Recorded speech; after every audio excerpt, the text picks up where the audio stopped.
제 이름은 이영주예요. 65살이에요. 제 입으로 이런 말하기 좀 쑥스럽지만 저는 바닥에서부터 기어 올라와 자수성가한 사업가라고 할 수 있어요. 남대문 시장 귀퉁이에서 김밥 장사부터 시작해서 지금의 중소기업을 일구기까지 안 해본 고생이 없거든요. 남편 없이 홀로 아들 하나 키우겠다고 억척스럽게 살았어요. 제 손을 보면 아직도 그때의 굳은 살이 박여 있고 마디마디가 굵어요. 가끔 백화점에 가서 고운 장갑을 껴봐도 태가 안 날 정도로 투박하죠. 하지만 부끄럽지 않아요. 그 거친 손 덕분에 우리 아들 정식이만큼은 남부럽지 않게 손에 물 한 방울 안 묻히고 키웠으니까요. 제가 오늘 이렇게 여러분께 이야기를 털어놓는 이유는 제 인생에서 가장 기가 막히고 뒷목 잡게 만든 사건을 이야기하기 위해서예요. 바로 제 아들의 결혼 준비 과정에서 겪은 일들이죠. 평생을 바쳐 모은 돈으로 아들에게 서울 마포 한복판에 있는 10억짜리 아파트를 해줬는데 고맙다는 말은커녕 불평불만만 늘어놓던 예비 며느리 유선미. 그리고 그 뻔뻔한 태도에 대해 낱낱이 이야기해 보려고 해요. 얼마 전이었어요. 아들 정식이가 결혼하고 싶은 여자가 있다며 인사를 시키러 왔더군요. 유선미라고 했는데 첫인상은 썩 나쁘지 않았어요. 겉모습은 얌전해 보였고 말수도 적어 보였거든요. 옷차림도 단정했고요. 아들이 워낙 사람을 잘 믿고 순둥이라 여자가 좀 똑 부러지면 좋겠다 싶기도 했어요. 가진 게 없어도 심성만 고우면 된다고 생각했으니까요. 저도 맨주먹으로 시작했으니 젊은 사람들이 돈 없는 건 흉이 아니라고 생각했거든요. 그래서 제가 큰맘 먹고 제안을 했어요. 아들이 결혼한다고 하니 부모로서 해줄 수 있는 건 다 해주고 싶었거든요. 정식아, 너 결혼하면 살 집은 엄마가 해결해 주마. 서울 마포구 역세권에 있는 34평 아파트. 시세가 무려 10억 원이 훌쩍 넘는 집이었어요. 제가 노후 자금으로 쓰려고 아껴둔 알짜배기 부동산이었죠. 전세 줬던 세입자가 나가고 나서 싹 비워뒀어요. 도배랑 장판도 최고급으로 새로 해둔 상태였고요. 요즘 젊은 사람들 집 구하기 힘들어서 결혼 포기한다는데 서울자가 아파트를 해결해주면 얼마나 고마워하겠어요? 대출 이자 걱정 없이 살라는 엄마의 깊은 뜻이었죠. 저는 당연히 예비 며느리가 감동해서 눈물이라도 흘릴 줄 알았어요.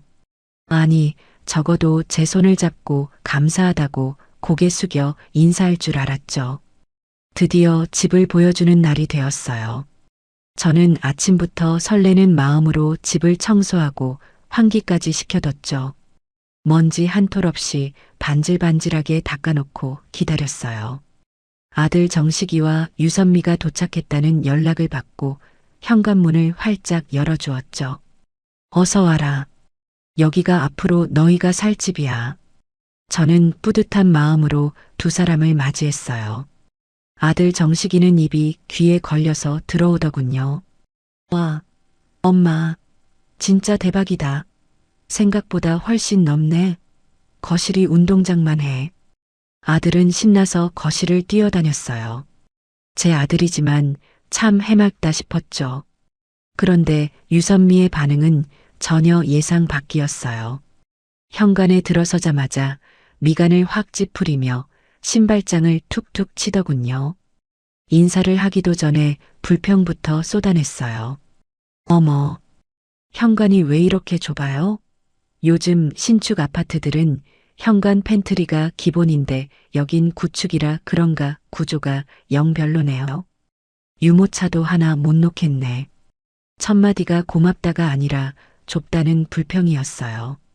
저는 순간 귀를 의심했죠.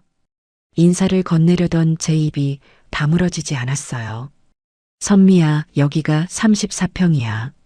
현관이 좁은 게 아니라 신발장이 빌트인으로 크게 들어가서 그렇게 보이는 거야. 그리고 이 정도면 충분히 넓은 편이란다. 요즘 나오는 20평대 좁은 현관이랑은 비교가 안 되지. 제가 웃으며 설명했지만 유선미는 들은 채도 안 하고 신발을 벗어 던지듯 벗고 거실로 성큼성큼 걸어 들어갔어요. 그리고 통유리창 앞에 서서 팔짱을 끼고 밖을 내려다보더군요. 거기는 한강이 살짝 보이는 뷰가 아주 좋은 곳이었어요. 서울 시내에서 이 정도 뷰 나오는 집 구하기가 하늘의 별 따기거든요. 저는 내신 뷰를 보고 감탄하겠지 싶어서 기대하고 있었어요. 어머님, 뷰가 좋다고 하셔서 기대했는데 이게 뭐예요? 한강은 코딱지만 하게 보이고 앞동 아파트만 잔뜩 보이는데요. 친구들한테 한강뷰라고 자랑했는데 민망해서 어떡해요. 이거 리버뷰라고 하기엔 좀 양심 없는 거 아니에요? 기가 막혔어요. 10억짜리 집을 공짜로 받으면서 민망하다니요. 양심 없다니요. 선미야, 여기 로열층이야. 앞동하고 거리도 멀어서 사생활 침해도 없고 햇볕도 잘 들어와. 그리고 저기 봐라. 밤 되면 다리에 불 들어와서 야경이 얼마나 예쁜지 아니? 강남 부럽지 않은 뷰야. 이 동네에서 이만한 뷰 나오는 집 찾기 힘들어. 야경이요?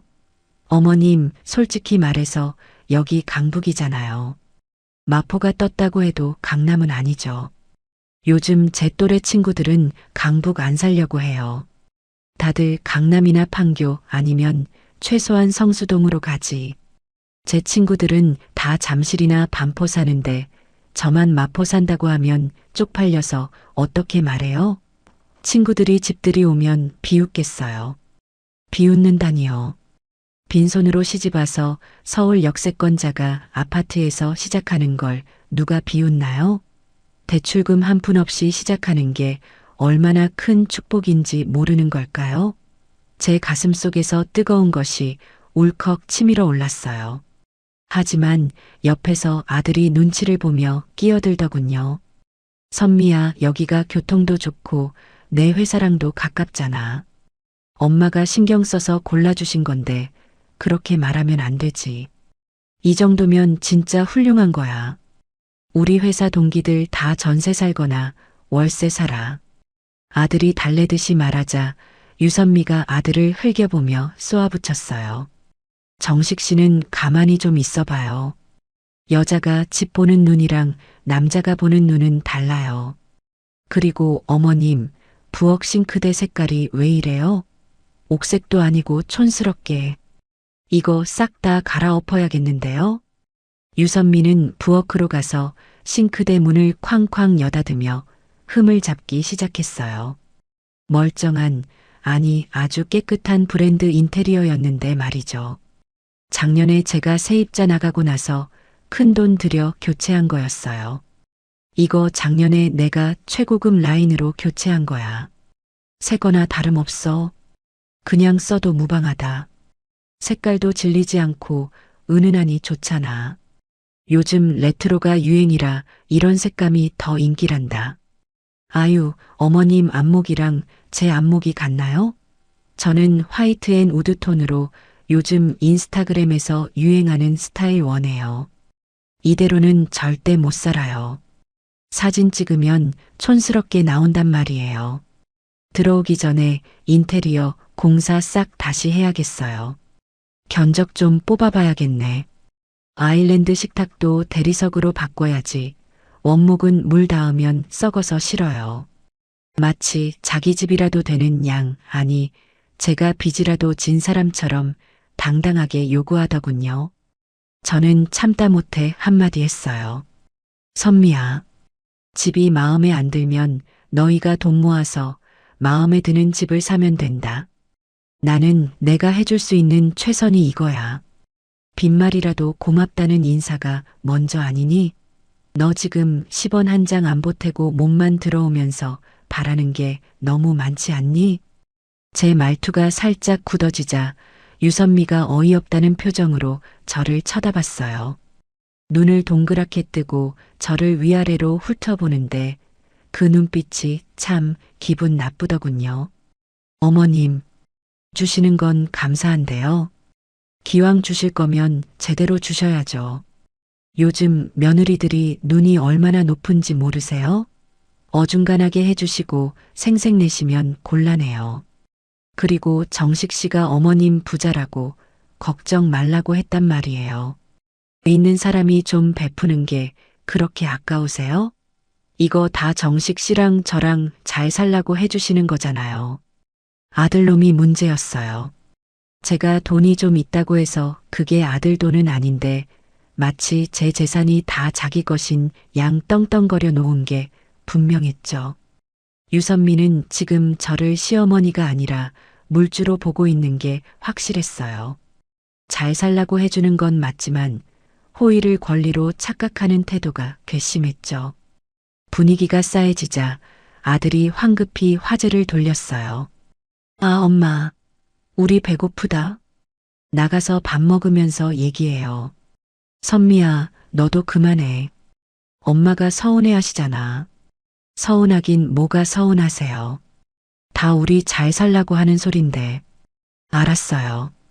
밥이나 먹으러 가요. 저 배고파서 현기증 난단 말이에요. 아까부터 어지러워 죽겠네. 유선미는 제 말에 대꾸도 없이 획 돌아서서 현관으로 나갔어요. 뒷모습을 보는데 머리가 지끈거렸죠. 저런 애가 내 며느리가 된다니 앞날이 캄캄했어요. 하지만 아들이 좋다니까 아직 어려서 철이 없어서 그러겠거니 하고 참고 넘어갔어요. 그게 제 첫 번째 실수였죠. 우리는 근처에 있는 조용한 카페로 자리를 옮겼어요. 밥을 먹기엔 제 속이 너무 뒤집어져서 차나 한 잔 마시기로 했죠. 자리에 앉자마자 저는 단도직입적으로 물었어요.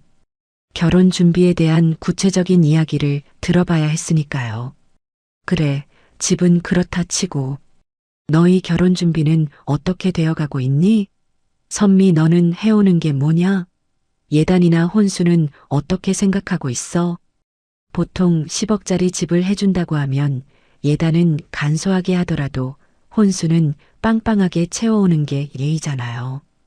그런데 유선미의 대답은 제 상상을 초월했어요.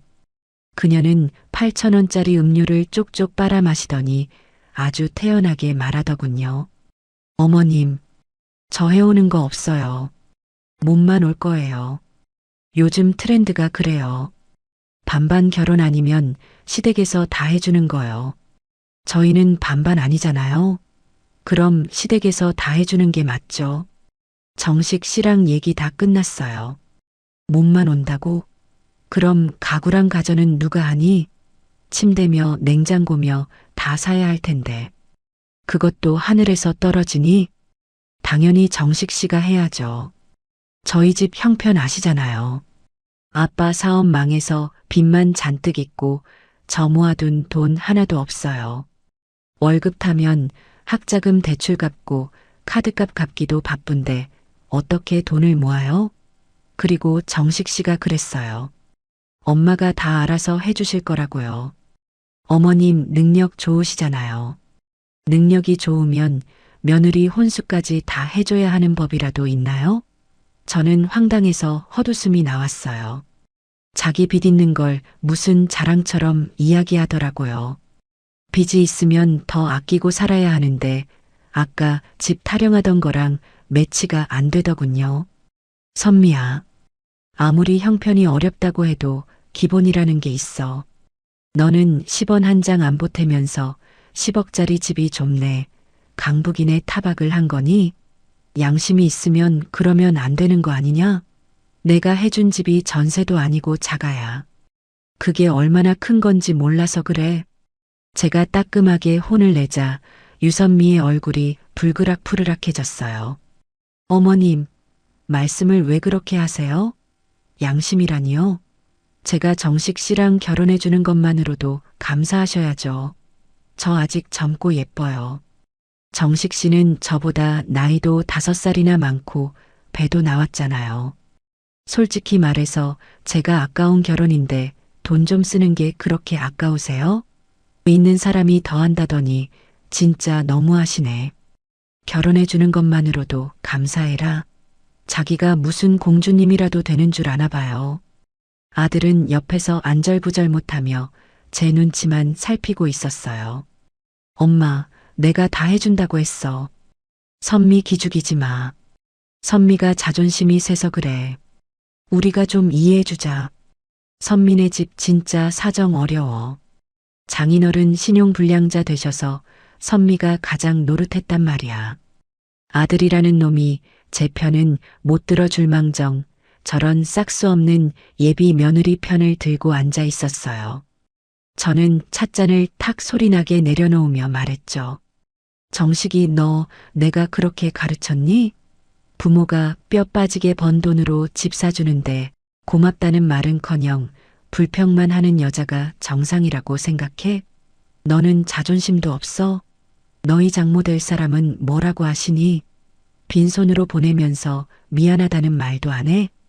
아니 엄마, 선미가 틀린 말한 건 아니잖아. 엄마 돈 많잖아. 그 돈 뒀다 뭐 할 거야? 나 죽으면 물려줄 거 미리 좀 쓰면 어때서 그래? 그리고 선미가 밖에서 얼마나 인기 많은 줄 알아? 내가 쫓아다녀서 만나는 거야.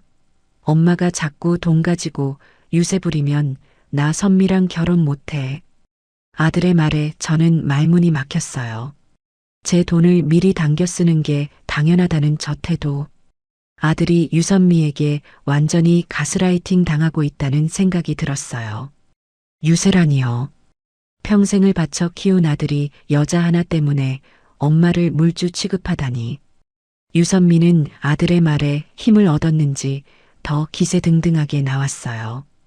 다리를 꼬고 앉아 저를 훈계하듯 말했죠. 들으셨죠, 어머님?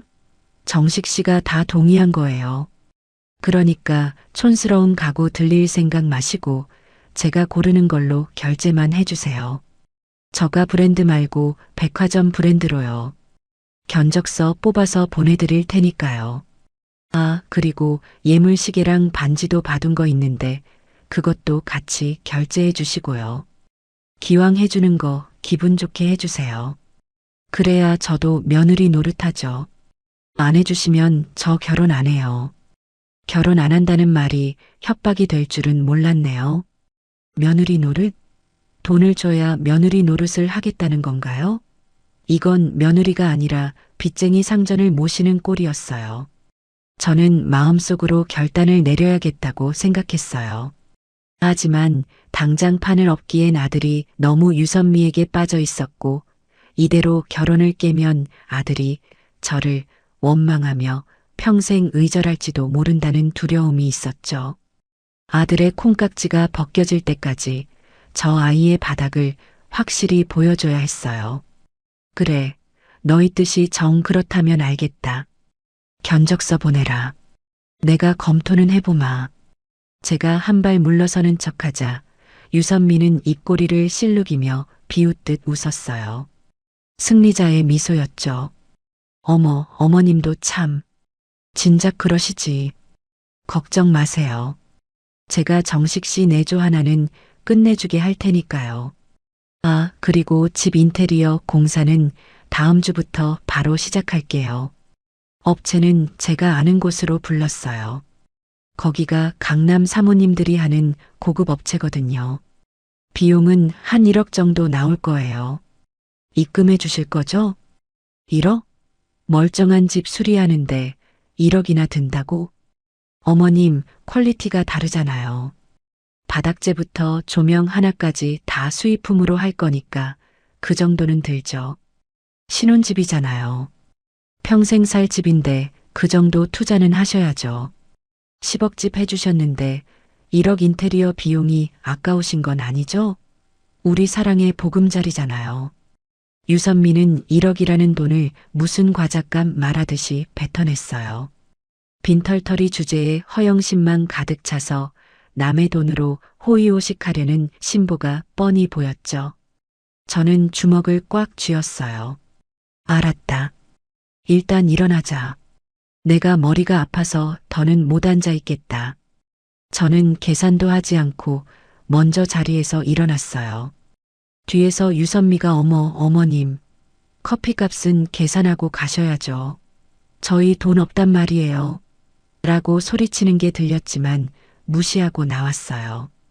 1억을 달라는 애가 커피값 2만 원이 없어서 저 난리라니 기가 찰 노릇이었죠. 집으로 돌아오는 길 차 안에서 핸들을 잡은 손이 부들부들 떨렸어요. 아까 유선미가 했던 말들이 귓가에 맴돌았거든요. 어중간하게 해주지 마라. 쪽팔리다. 1억 내놔라. 정말 내가 아들을 잘못 키웠구나 하는 자괴감이 밀려왔어요. 하지만 동시에 오기가 생겼어요. 그래, 너희가 어디까지 가나 보자. 내 돈이 그렇게 쉬워 보였니? 내가 남대문 시장에서 100원, 200원 벌려고 어떻게 살았는지 너는 상상도 못할 거다. 집에 도착해서 소파에 앉아 있는데 핸드폰이 울렸어요. 유선미였죠. 어머님, 저예요. 아까 말씀드린 인테리어 견적서요. 지금 메일로 보냈으니까 확인하시고 내일까지 입금해 주세요. 업체에서 선입금 안 하면 공사 일정 못 잡는데요. 아, 그리고 욕실 타일은 이태리산으로 골랐는데 추가금이 좀 붙거든요. 그것도 포함했어요. 확인 부탁드려요. 목소리에 미안함이나 감사함은 눈곱만큼도 없었어요. 마치 맡겨놓은 돈 찾아가는 사람처럼 당당했죠. 저는 전화를 끊고 메일함을 열어봤어요. 신혼집 인테리어 견적서 총액 1억 2천만 원. 상세 내역을 보니 가관이었어요. 변기 하나에 300만 원, 수전 하나에 100만 원, 조명 하나에 500만 원. 이건 집을 고치는 게 아니라 돈을 바닥에 뿌리는 수준이었죠.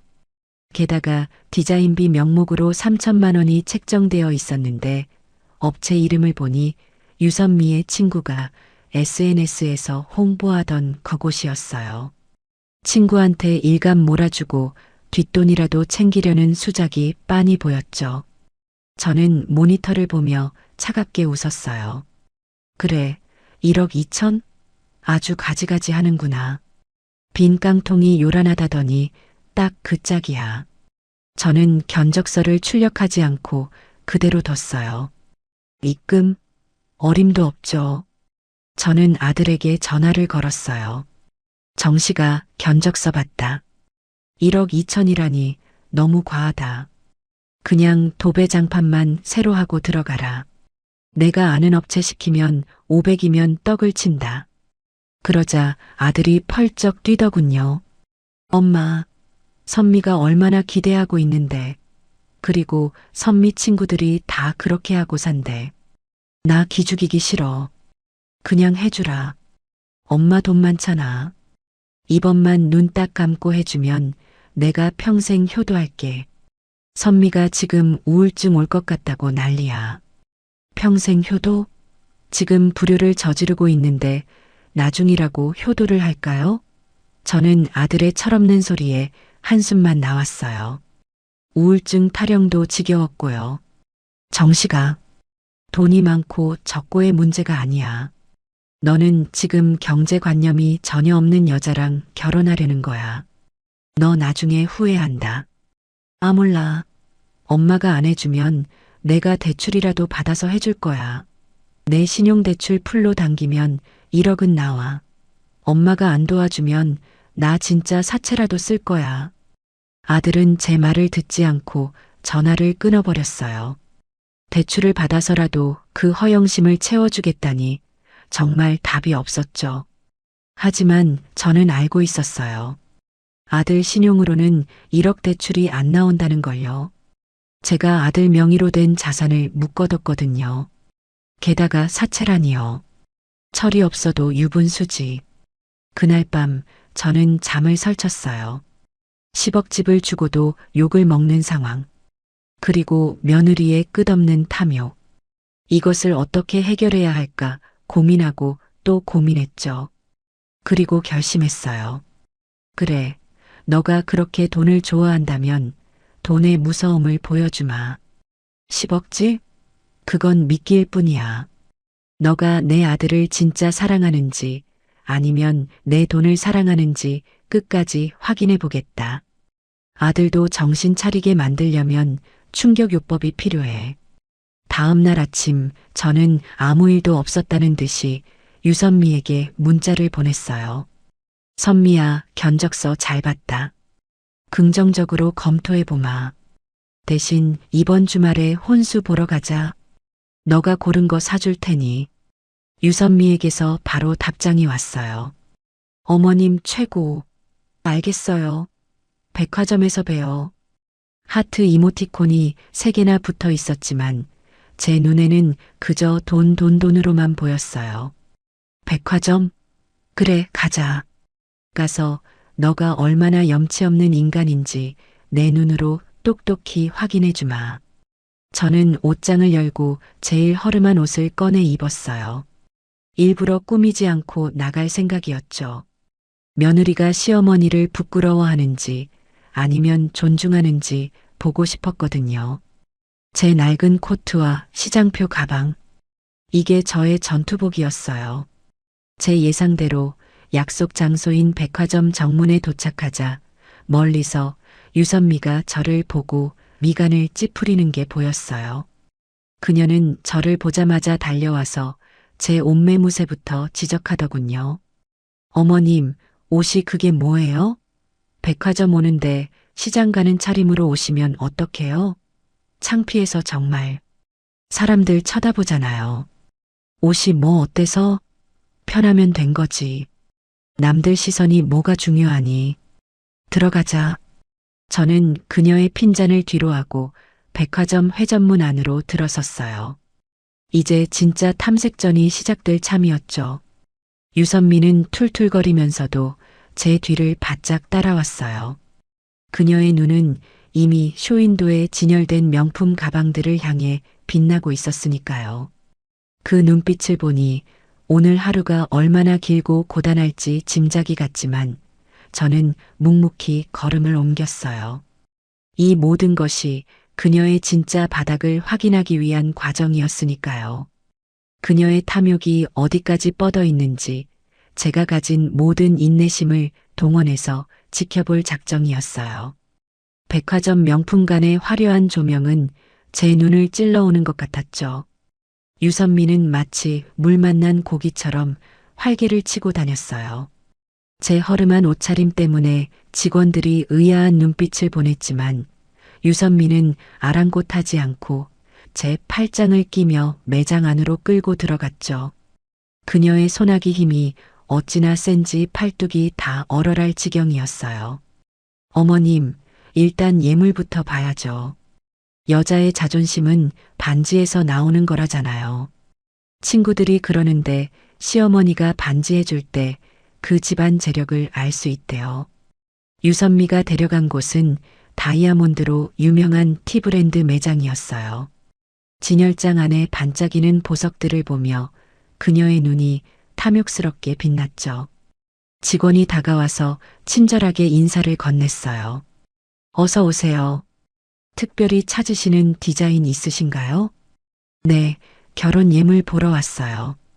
2캐럿 정도 되는 걸로 보여주세요. 너무 화려한 것보다는 심플하면서도 알이 커 보이는 게 좋아요. 2캐럿이라니요. 저는 제 귀를 의심했어요. 보통 예물이라고 해도 5부나 7부 여유가 좀 있으면 1캐럿 정도 하는 게 일반적이잖아요. 그런데 2캐럿이라니. 가격이 수천만 원은 기본으로 넘어가는 걸 아무렇지도 않게 말하더군요. 선미야, 2캐럿은 너무 과하지 않니? 평소에 끼고 다니기도 부담스러울 텐데. 5부나 7부 정도로 하고 나머지는 저축하는 게 낫지 않겠어? 너희 빚도 있다면서. 제가 점잖게 타일러 봤지만 유선미는 입을 삐죽거리며 정색을 했어요. 마치 제가 엄청난 모욕이라도 준 것처럼 쳐다보더라고요. 어머님, 요즘 누가 5부를 해요? 그건 돋보기로 봐야 보이는 수준이잖아요. 친구들이 다 1캐럿 이상 하는데 저만 좁쌀만한 거 끼고 나가면 제가 뭐가 돼요? 정식 씨가 10억집 해온다고 친구들한테 다 자랑해 놨는데 반지가 코딱지만 하면 친구들이 정식 씨 능력 없다고 무시해요. 정식 씨 얼굴 봐서라도 좋은 거 해주셔야죠. 쪽팔리다는 말이 또 나왔어요. 10억 집을 해줘도 반지가 작으면 남편 체면이 깎인다니 이 아이의 논리는 도무지 이해할 수가 없었죠. 직원은 우리 눈치를 보며 난처한 듯 웃음을 흘렸죠. 고객님, 요즘은 신부님들이 개성 있게 큰 사이즈를 선호하시긴 합니다. 한번 껴보시겠어요? 직원이 꺼내준 2캐럿 반지를 손가락에 낀 유선미는 손을 요리조리 돌려보며 감탄사를 연발했어요. 조명 아래서 반짝이는 다이아몬드를 보며 넋이 나간 사람 같았죠. 와, 너무 예쁘다. 어머님, 이거 보세요. 제 손이랑 딱이죠? 영롱한 게 완전 제 스타일이에요. 이걸로 할게요. 가격은 얼마예요? 네, 이 제품은 최상급 등급이라 4,500만 원입니다. 4,500만 원. 웬만한 직장인 연봉보다 비싼 금액이었어요. 저는 기가 차서 말이 안 나왔죠. 그런데 유선미는 가격을 듣고도 놀란 기색 하나 없이 제 쪽으로 고개를 돌리며 말했어요. 어머님, 들으셨죠? 4,500이래요. 일시불로 하면 할인되나요? 마치 4,500원짜리 콩나물 사는 것처럼 말하는 태도에 혈압이 솟구쳤어요. 제 아들이 옆에 있었다면 등짝이라도 후려쳤을 거예요. 선미야, 이건 아니다. 반지에 4천만 원을 태워 너희 지금 빚 갚기도 빠듯하다며. 이 돈이면 빚을 갚는 게 낫지 않니? 나는 못 사준다. 정하고 싶으면 정식이한테 사달라고 하든지 너가 벌어서 사거라. 제 단호한 거절에 유선미의 표정이 순식간에 차갑게 식었어요. 매장 안의 공기가 얼어붙는 것 같았죠. 그녀는 반지를 낀 손을 탁자에 탁 내려놓으며 쏘아붙였어요. 어머님, 진짜 너무하시네요. 며느리 평생 한 번뿐인 결혼식이에요. 그깟 돈 몇 푼이 아까워서 이러시는 거예요? 정식 씨가 어머님 재산이 얼마라고 했는데 며느리한테 이 정도도 못 해주세요? 저희 반지 안 사주시면 결혼식장에서 손가락 숨기고 있을 거예요. 하객들이 반지 안 낀 신부 보면 뭐라고 수군대겠어요? 저 집 시어머니가 얼마나 짠순이면 반지도 하나 안 해줬을까 하고 욕할걸요? 협박도 아주 가지가지였어요. 하객들 핑계를 대며 제 체면을 깎아내리겠다니요. 옆에 있던 직원이 민망한지 슬그머니 자리를 피하더군요. 남들이 욕하든 말든 상관없다. 분수에 맞게 사는 게 중요한 거야. 너 지금 빈손으로 오면서 바라는 것만 산더미인 거, 그거 부끄러운 줄 알아야지. 빈손이라니요. 제가 몸만 온다고 무시하시는 거예요? 요즘 시대가 어느 땐데 혼수 타령이세요? 그리고 제가 정식 씨 빚도 같이 감당하고 사는 건데 그 보상 심리도 모르세요? 정식 씨가 저한테 얼마나 미안해 하는데요. 아들의 빚이요? 아들은 빚이 없었어요. 오히려 제가 사준 오피스텔이며 차며 자산이 있었죠. 유선미가 자기 빚을 아들 핑계대며 합리화하고 있는 게 뻔했어요. 저는 더 이상 대화가 통하지 않을 것 같아 매장을 나가려 했어요. 그러자 유선미가 제 옷자락을 붙잡고 매달리더군요. 표정을 싹 바꾸면서요. 아잉, 어머님, 제가 말 실수했어요. 화 푸세요, 네. 이거 진짜 갖고 싶어서 그래요. 저 이거 사주시면 평생 어머님 발 닦아드리는 심정으로 모실게요. 제발이요. 갑자기 애교를 부리는데 소름이 끼쳤어요. 방금 전까지 독사를 품고 있던 눈이 순한 양처럼 변하는 걸 보니 연기력이 대종상감이었죠. 저는 그 손을 뿌리치며 말했어요. 됐다. 발 닦아줄 필요 없고 내 분수나 닦아라. 반지는 정식이랑 상의해서 500만 원 선에서 골라. 그 이상은 1원도 지원 없다. 저는 뒤도 안 돌아보고 매장을 나왔어요. 뒤에서 유선미가 진짜 짜증나. 늙은이가 돈만 많으면 뭐해. 무덤에 싸가지고 갈 거야 뭐야? 라고 중얼거리는 소리가 들렸지만 못 들은 척했죠. 정말이지 인성이 바닥인 아이였어요. 그 다음은 가전 매장이었어요. 유선미는 씩씩거리며 앞장서더니 이번에는 냉장고 코너로 직행했어요. 어머님, 반지는 안 사주셨으니까 가전은 제가 원하는 대로 해주셔야 해요. 그게 공평하죠? 제가 양보했잖아요. 양보. 자기가 무리한 요구를 해놓고 안 들어주니 양보했다는 논리는 어디서 배운 건지 모르겠더군요. 그녀가 멈춰 선 곳은 LG 오브제 컬렉션 중에서도 가장 비싼 라인이었어요. 문을 똑똑 노크하면 안이 들여다 보이고 얼음 정수기까지 달린 초대형 냉장고였죠. 이거요. 색깔도 메탈이라 고급스럽고 기능도 많대요. 가격은 800만 원 정도 하네요. 이걸로 할게요. 신혼집 인테리어랑 딱이에요. 800만 원? 선미야, 냉장고가 음식만 신선하게 보관하면 되지 기능이 뭐 그리 중요하니? 그리고 너희 둘이 사는데 이렇게 큰 게 필요해? 정식이가 쓰던 냉장고 산지 2년밖에 안 된 거야. 그거 가져가서 쓰면 안 되겠니? 아들 오피스텔에 있는 냉장고도 제가 300만 원 주고 사준 좋은 거였어요. 멀쩡한 걸 두고 새 걸 산다는 게 이해가 안 갔죠. 어머, 어머님, 남이 쓰던 걸 어떻게 신혼집에 들여요? 찝찝하게. 그리고 정식 씨가 거기다 김치랑 반찬 넣어놨을 거 아니에요? 냄새 배서 싫어요. 세균도 득실거릴 텐데. 저 비위 약해서 헝가전 못 써요. 무조건 새 거, 최고급으로 할 거예요. 비위가 약해서 남의 돈은 넙죽넙죽 잘 받으면서 헛 물건은 못 쓴다니요. 정식이가 남이니? 내 남편 될 사람이야. 그리고 청소 깨끗이 하면 새 거나 다름없어. 너희 돈 없어서 혼수 못 해온다며. 그럼 있는 거 활용하는 게 맞지 않아? 아까는 빚 때문에 힘들다며. 아, 또 그 소리. 어머님, 혼수는 여자의 자존심이라고요. 친구들이 신혼집 놀러와서 냉장고 열어봤는데 헝거면 저를 뭐라고 생각하겠어요? 얘네 시댁 진짜 별로다. 며느리한테 돈 안 쓴다 그러지 않겠어요? 저는 죽어도 새 거 살 거예요. 세탁기랑 건조기도 타워형으로 제일 비싼 거 할 거고요. TV도 85인치 벽걸이로 할 거예요. 다 합치면 한 3천만 원 나오겠네요. 결제해 주세요. 그녀는 견적서를 뽑아달라고 직원에게 손짓했어요. 3천만 원. 반지는 안 사줬으니 가전에서 그만큼 뽑아먹겠다는 심산이었죠. 3천만 원?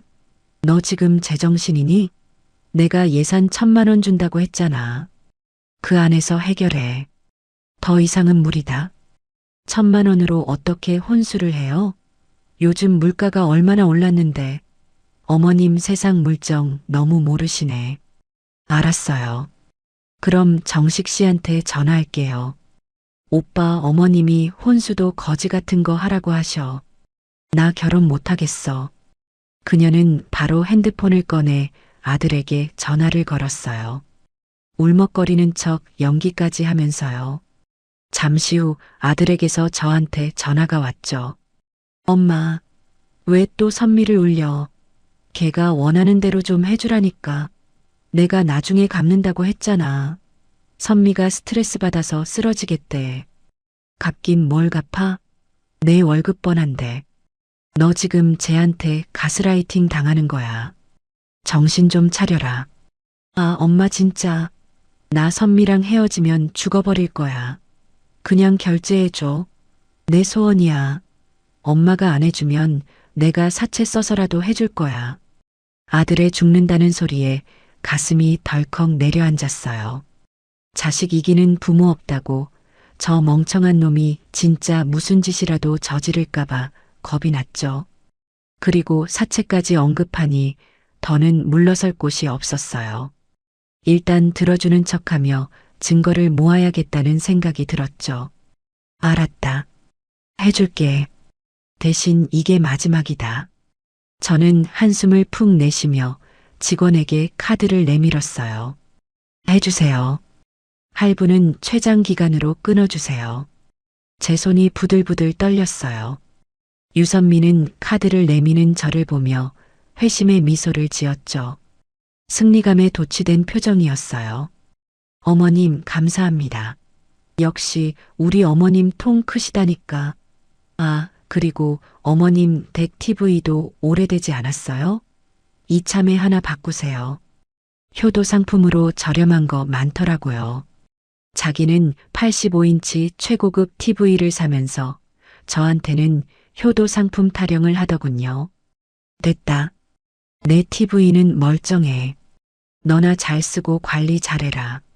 쇼핑을 마치고 백화점을 나오는데 다리가 후들거려서 제대로 걸을 수가 없었어요. 단 몇 시간 만에 수천만 원이 제 카드에서 빠져나갔으니까요. 유선미는 양손 가득 쇼핑백은 없었지만 마음만은 풍족한지 콧노래를 흥얼거렸어요. 어머님, 배고프시죠? 저기 지하 푸드코트 가서 밥 먹어요. 제가 떡볶이 쏠게요. 오늘 돈 많이 쓰셨으니까 제가 대접해 드려야죠. 수천만 원을 뜯어내고 5천 원짜리 떡볶이를 쏜다는 그 뻔뻔함에 헛웃음이 나왔어요. 아니다. 밥맛 떨어져서 못 먹겠다. 나는 갈 테니 너 혼자 맛있는 거 사 먹어라. 어머, 그래요? 그럼 저 혼자 초밥 먹고 갈게요. 조심히 가세요.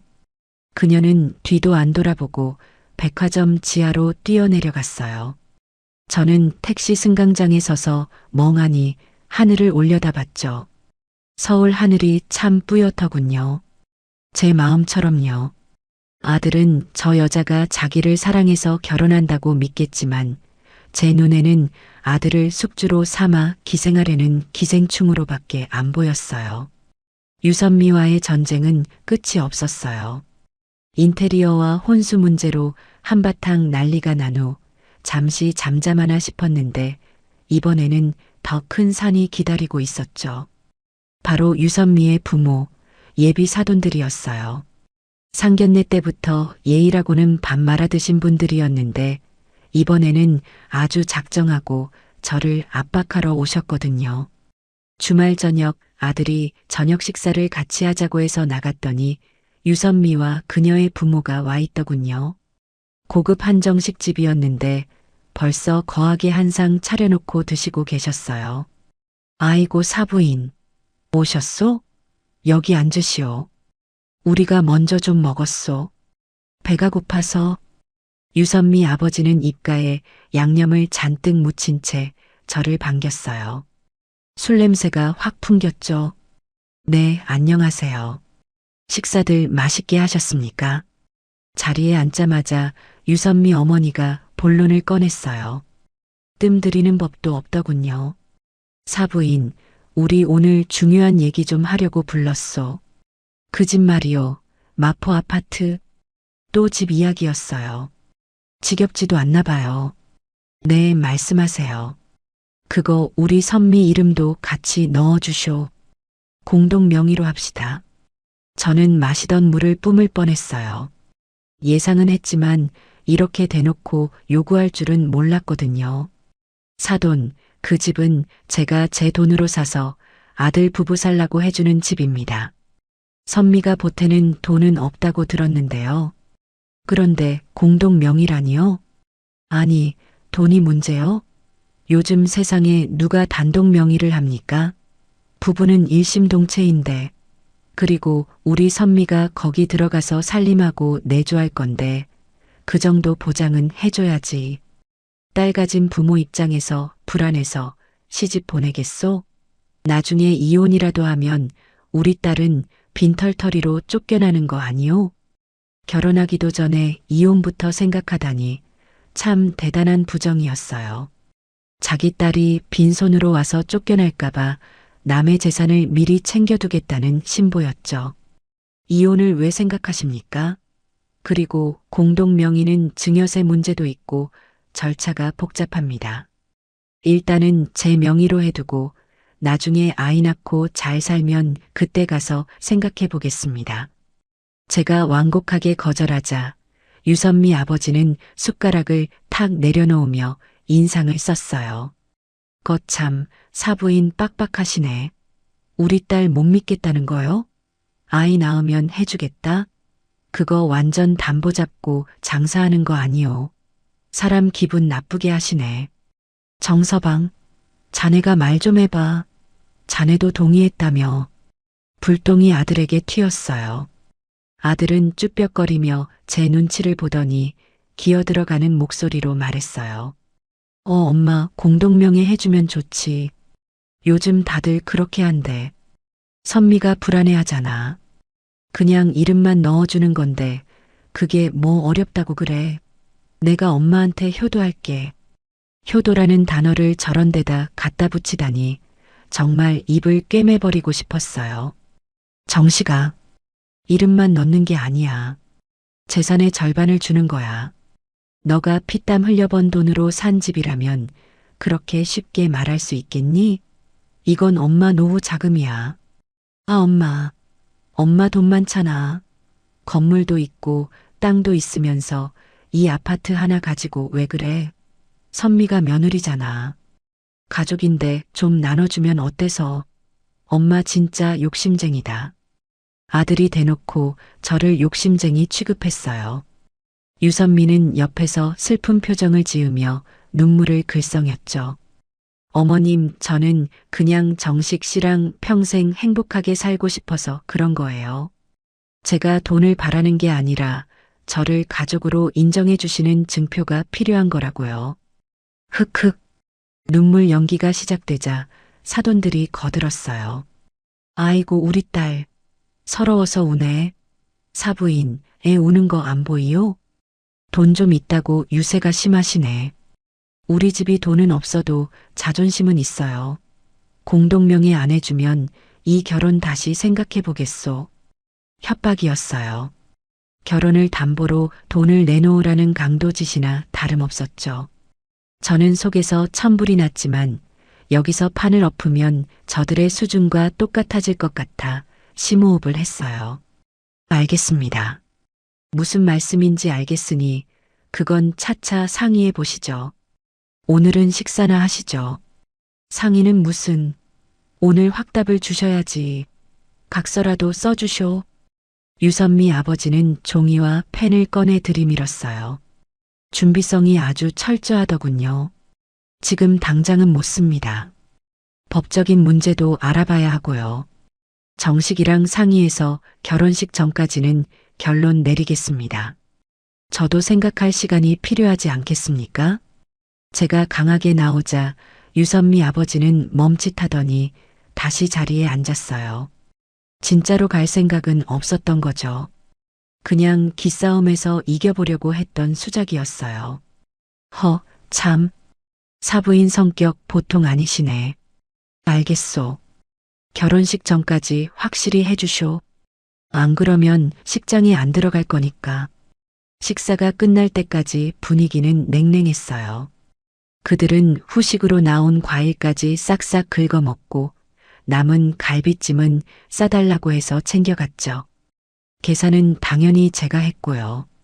100만 원이 넘는 돈이 나왔는데 그 돈이 그렇게 아까울 수가 없었어요. 헤어질 때 유선미 어머니가 제 옷깃을 잡으며 은밀하게 말했어요. 사부인, 잘 생각해봐요. 우리 선미 같은 며느리 얻기 힘들어요.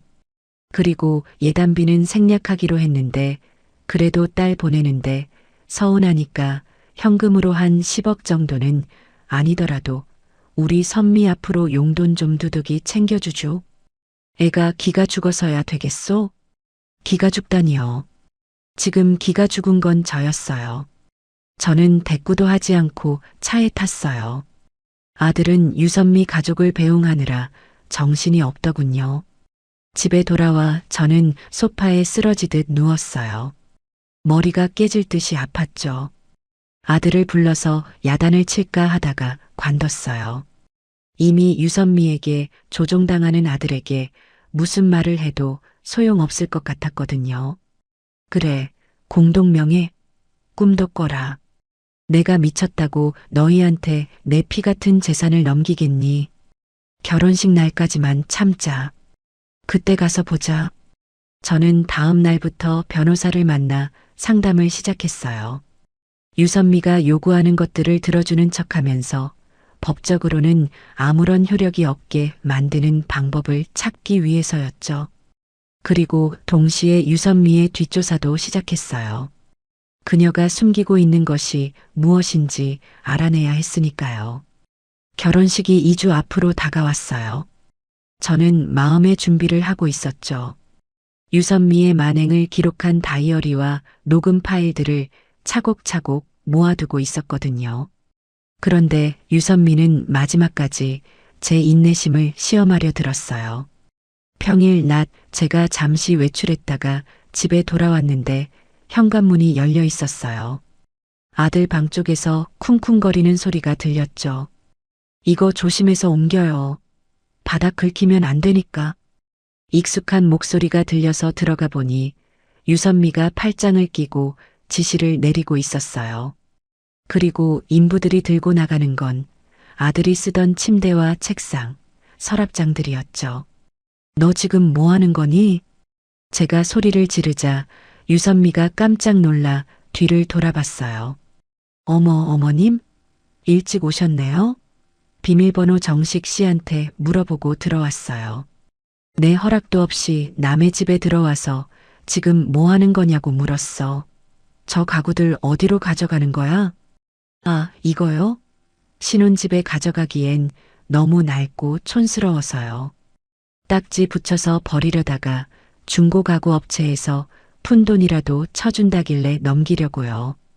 어차피 버릴 거 돈 받으면 좋잖아요. 제가 알뜰하게 처리해 드리는 거예요. 알뜰하게 처리한다? 저 가구들은 제가 아들 대학 입학할 때 좋은 나무로 맞춰준 수제 가구였어요. 10년이 지났어도 튼튼하고 아들의 손때가 묻어 윤이 나는 추억 그 자체였죠. 그걸 푼돈 받고 팔아치우겠다니요. 당장 멈춰. 아저씨들, 그거 다시 내려놓으세요. 내 물건입니다. 어머님, 왜 소리를 지르고 그러세요? 이거 더 받자 집만 되잖아요. 그리고 접한 돈으로 제 화장대 하나 사려고 했단 말이에요. 어머님이 혼수 안 해주시니까 제가 발품 팔아서 마련하겠다는데 왜 방해하세요? 유선미는 적반하장으로 화를 냈어요. 아들의 추억을 팔아 자기 화장대를 사겠다? 기가 막혀서 말이 안 나왔죠. 너는 물건 귀한 줄을 모르는구나. 이게 정식이 추억이야. 그리고 남의 물건을 주인 허락도 없이 파는 건 도둑질이다. 당장 내놔라. 추억은 무슨 촌스러운 고물이지. 정식 씨도 버려도 된다고 했어요. 어머님은 왜 맨날 저한테만 뭐라고 하세요? 진짜 짜증나. 유선미는 발을 쿵쿵 구르며 신경질을 부렸어요. 그때 그녀의 핸드폰이 울렸어요. 그녀는 저를 흘겨보고는 전화를 받았죠. 엄마. 나야. 지금 시어머니네 집이야. 아, 몰라. 늙은이가 와서 다 망쳤어. 가구 팔아서 돈 좀 챙기려고 했는데. 응? 대출? 아, 그거 정식 씨 명의로 알아보는 중이야. 그 늙은이가 눈치챌까봐 조심하고 있어. 걱정 마. 집 명의만 넘어오면 바로 대출받아서 엄마 빚부터 갚아줄게. 응, 알았어. 그 할망구 요양원에 쳐넣을 생각만 하고 있어. 냄새나서 같이 못 산다니까. 저는 제 귀를 의심했어요. 스피커폰도 아니었지만 거실이 조용해서 수화기 너머의 소리까지 웅웅거리며 들렸거든요. 할망구, 요양원, 냄새나서 못 산다. 유선미는 제가 듣고 있다는 것도 잊은 채 통화에 열중했어요. 일단 결혼식만 올려봐. 혼인 신고 박아버리면 끝이야. 정식 씨 멍청해서 내가 하라는 대로 다 하잖아. 엄마, 조금만 참아. 내가 벤츠 뽑아서 태워줄게. 제 심장이 쿵쾅거렸어요. 벤츠? 요양원. 멍청한 정식 씨. 저는 떨리는 손으로 주머니에 있던 핸드폰을 꺼내 녹음 버튼을 눌렀어요. 다행히 통화는 계속되고 있었죠. 응, 끊어. 늙은이 쳐다보고 있어서 기분 잡쳤어. 유선미가 전화를 끊고 저를 돌아봤을 때 저는 아무것도 못 들은 척 표정을 관리하고 있었어요. 하지만 속으로는 칼을 갈고 있었죠. 통화 다 했니? 이제 나가라. 그리고 다시는 이 집에 얼씬도 하지 마. 흥, 가라고 안 해도 가요. 더러워서 진짜. 아저씨들, 그냥 가세요.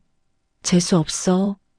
유선미는 인부들을 돌려보내고 가방을 챙겨 횡하니 나갔어요. 현관문이 닫히는 소리가 나자마자 저는 다리에 힘이 풀려 주저앉았어요. 제 아들을 멍청하다고 비웃고 저를 요양원에 보내버리겠다는 그 끔찍한 계획. 그리고 제 집을 담보로 대출을 받아 친정 빚을 갚겠다는 속셈. 모든 것이 명확해졌어요. 이 결혼은 사기였고 제 아들은 희생양이 될 뻔했던 거죠. 저녁에 아들이 들어왔어요. 엄마, 선미 왔다 갔다며? 왜 또 싸웠어? 선미가 엄마 무서워서 못 오겠대. 아들은 유선미의 말만 믿고 저를 원망스러운 눈으로 쳐다봤어요. 저는 아들의 얼굴을 보며 가슴이 미어졌지만 지금 진실을 말하면 아들이 믿지 않을 것 같았어요. 오히려 유선미에게 달려가서 다 말해버리면 제 계획이 틀어질 수도 있었죠. 정식아, 엄마가 미안하다. 내가 좀 예민했나 봐. 가구 버리는 게 아까워서 그랬어. 아휴, 엄마. 낡은 거 좀 버리면 어때서? 선미 마음 좀 편하게 해줘.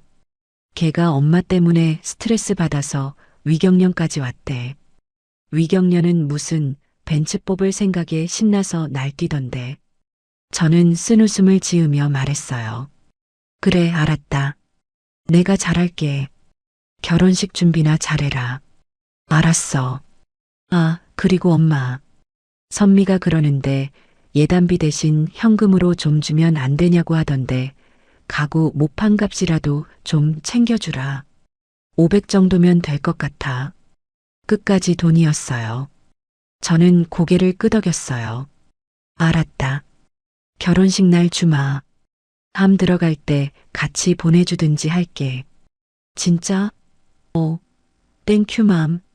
역시 엄마밖에 없어. 아들은 신나서 방으로 들어갔어요. 저는 아들의 뒷모습을 보며 눈물을 삼켰죠. 그래, 500만 원? 아니, 500억을 줘도 아깝지 않지. 내 아들을 구할 수만 있다면. 하지만 저 여자한테는 10원도 줄 수 없다. 정식아, 엄마가 보여줄게. 세상이 얼마나 무서운지, 그리고 내가 사랑한다고 믿었던 여자가 어떤 괴물인지. 저는 밤새도록 녹음 파일을 편집하고 그동안 모은 증거들을 정리했어요. 유선미가 보낸 협박성 문자들, 카드 내역서, 그리고 오늘 녹음한 통화 내용까지. 이 모든 것이 결혼식장에서 터질 폭탄의 재료들이었죠. 이제 쇼타임이 얼마 남지 않았어요. 저는 달력에 표시된 결혼식 날짜를 빨간 펜으로 동그라미 쳤어요. 그날은 유선미의 결혼식이 아니라 그녀의 탐욕이 심판받는 날이 될 테니까요. 저는 며칠 동안 잠을 이룰 수가 없었어요. 저를 요양원에 보내버리고 제 돈으로 벤츠를 뽑겠다는 그 계획이 너무나 구체적이고 악랄했거든요. 배신감에 치가 떨렸지만 저는 이를 악물고 참아내기로 했어요. 지금 당장 판을 엎어버리면 그저 성격 이상한 시어머니가 되어 아들과 의절하게 될 수도 있었으니까요. 아들이 제 발로 기어 나와서 엄마 내가 잘못했어라고 빌게 만들려면 더 확실하고 잔인한 충격요법이 필요했죠. 그래서 저는 전략을 바꿨어요. 지금까지는 안 된다. 아껴라 잔소리하는 시어머니였다면 이제부터는 다 내어주는 척하는 호구 시어머니가 되기로 한 거죠. 그래야 저 아이가 방심하고 더 큰 실수를 저지를 테니까요. 다음 날 저녁 저는 아들에게 전화를 걸었어요. 정식아, 엄마가 곰곰이 생각해 보니까 내가 좀 심했던 것 같다. 선미한테도 미안하다고 전해라. 그리고 이번 주말에 드레스 보러 가자고 해. 내가 다 맞춰주마. 아들은 제 말에 뛸 듯이 기뻐하더군요. 와, 진짜? 엄마, 정말 고마워. 선미가 엄마 무섭다고 울고불고 난리였는데 이제 다 해결됐네. 내가 선미 잘 달래서 데리고 갈게. 주말이 되었고 우리는 청담동에 있는 최고급 웨딩드레스 샵에서 만났어요. 유선미가 꼭 입고 싶다고 노래를 불렀던 하이엔드 브랜드였죠. 피팅비만 10만 원이 넘는 곳이었어요. 샵에 들어서자마자 유선미는 저를 보고 셀쭉한 표정을 지었어요. 아직 화가 안 풀렸다는 시위였죠. 어머님 오셨어요? 그래, 선미야. 지난번엔 내가 미안했다. 내 마음 몰라주고 옛날 사람처럼 굴어서 오늘 마음껏 골라봐라. 제일 비싸고 좋은 걸로 해주마. 제가 짐진 미안한 표정을 지으며 봉투 하나를 내밀었어요. 아들이 달라고 했던 그 현금 500만 원이었죠. 이거 내가 사고 싶다던 화장대 값이다. 가구 못 팔게 해서 미안해서 주는 거야. 이걸로 기분 풀어라. 유선미는 봉투를 받아들고 두께를 확인하더니 그제야 입꼬리가 올라갔어요. 어머, 어머님도 참. 굳이 안 주셔도 되는데 정식 씨가 하도 달라고 해서 받는 거예요. 감사해요. 돈을 받자마자 태도가 180도 바뀌더군요. 그녀는 봉투를 명품 가방 안에 쑤셔 넣고는 직원에게 거만하게 손짓했어요. 언니, 여기 제일 비싼 라인으로 보여줘요. 블랙 라벨 알죠? 추가금 상관없으니까 화려한 걸로 싹 다 가져와요. 직원들이 분주하게 움직였어요. 유선미는 소파에 다리를 꼬고 앉아 저에게 들으라는 듯이 말했죠. 어머님, 드레스는 추가금 내더라도 무조건 수입으로 해야 해요. 국산은 핏이 안 살거든요. 정식식이 살려주려면 제가 제일 예뻐야 하잖아요. 그렇죠? 그럼 당연하지. 너 하고 싶은 대로 다 해라. 저는 소파 구석에 앉아 핸드폰을 만지작거리는 척하며 녹음 기능을 켰어요. 커튼이 젖혀지고 유선미가 첫 번째 드레스를 입고 나왔어요. 온몸에 비즈가 박혀 눈이 부실 정도로 화려한 머메이드 라인 드레스였죠. 어머님 어때요? 이거 대여료만 800만 원이래요. 친구들이 입은 거랑 차원이 다르죠? 그래, 예쁘구나. 아주 화려해. 아, 근데 뭔가 좀 부족한데. 언니, 티아라 좀 더 높은 걸로 가져와 봐요. 이거 말고 더 반짝거리는 거 없어요? 유선미는 거울을 보며 짜증을 냈어요. 직원이 다른 티아라를 가져와 씌워줬지만 그녀는 마음에 안 든다며 거칠게 벗어던졌죠. 아, 진짜. 센스 없게 왜 이래요? 내가 말한 느낌 아니잖아. 좀 더 고급스러운 거 없냐고요. 티아라가 바닥에 떨어져 굴러갔고 직원은 당황해서 어쩔 줄을 몰라 했어요. 신부님, 이게 제일 고가 라인인데. 됐고요. 드레스 다른 거 가져와 봐요. 이거 팔뚝살 너무 부각되잖아. 나 뚱뚱해 보이게 하려고 작정했어요? 유선미의 갑질이 시작됐어요. 그녀는 입어보는 드레스마다 트집을 잡으며 직원들을 하대했죠. 야, 너 옷 입히는 게 왜 이렇게 서툴러? 내 살 집히는 거 안 보여? 아프잖아. 이거 비즈 떨어진 거 아니에요? 헌 옷을 가져오면 어떡해. 새 거 꺼내와, 새 거. 샵 안은 순식간에 살얼음판이 되었어요. 아들은 옆에서 선미야 예쁘다. 다 예뻐. 화내지 말라며 쩔쩔매고 있었고요. 저는 그 꼴을 보며 속으로 쾌재를 불렀어요. 그래, 더 해라. 더 날뛰어라. 결국 유선미는 샵에 있는 드레스 중 가장 비싼 1,500만 원짜리 수입 드레스를 골랐어요. 이거 할게요. 어머님 결제해 주세요. 아, 그리고 리허설 촬영 때 입을 빈티지 드레스도 3벌 추가할게요. 그것도 다 수입으로요. 그래, 알았다. 그렇게 해. 제가 군말 없이 카드를 꺼내자 유선미는 의기양양한 표정으로 저를 쳐다봤어요. 어머님, 진작 이렇게 나오셨으면 좋았잖아요. 그럼 서로 얼굴 붉힐 일도 없고 앞으로도 이렇게만 해주세요. 그럼 제가 잘할게요. 아시겠죠? 잘하겠다니요. 시어머니를 가르치려 드는 그 말투에 기가 찼지만 참았어요. 그래, 내가 부족해서 미안하구나. 결제는 일시불로 해라. 결제를 마치고 나오는데 샵 직원이 저를 따라 나왔어요. 눈가가 촉촉해진 상태였죠. 어머님 죄송해요. 신부님이 많이 예민하셔서. 아니에요.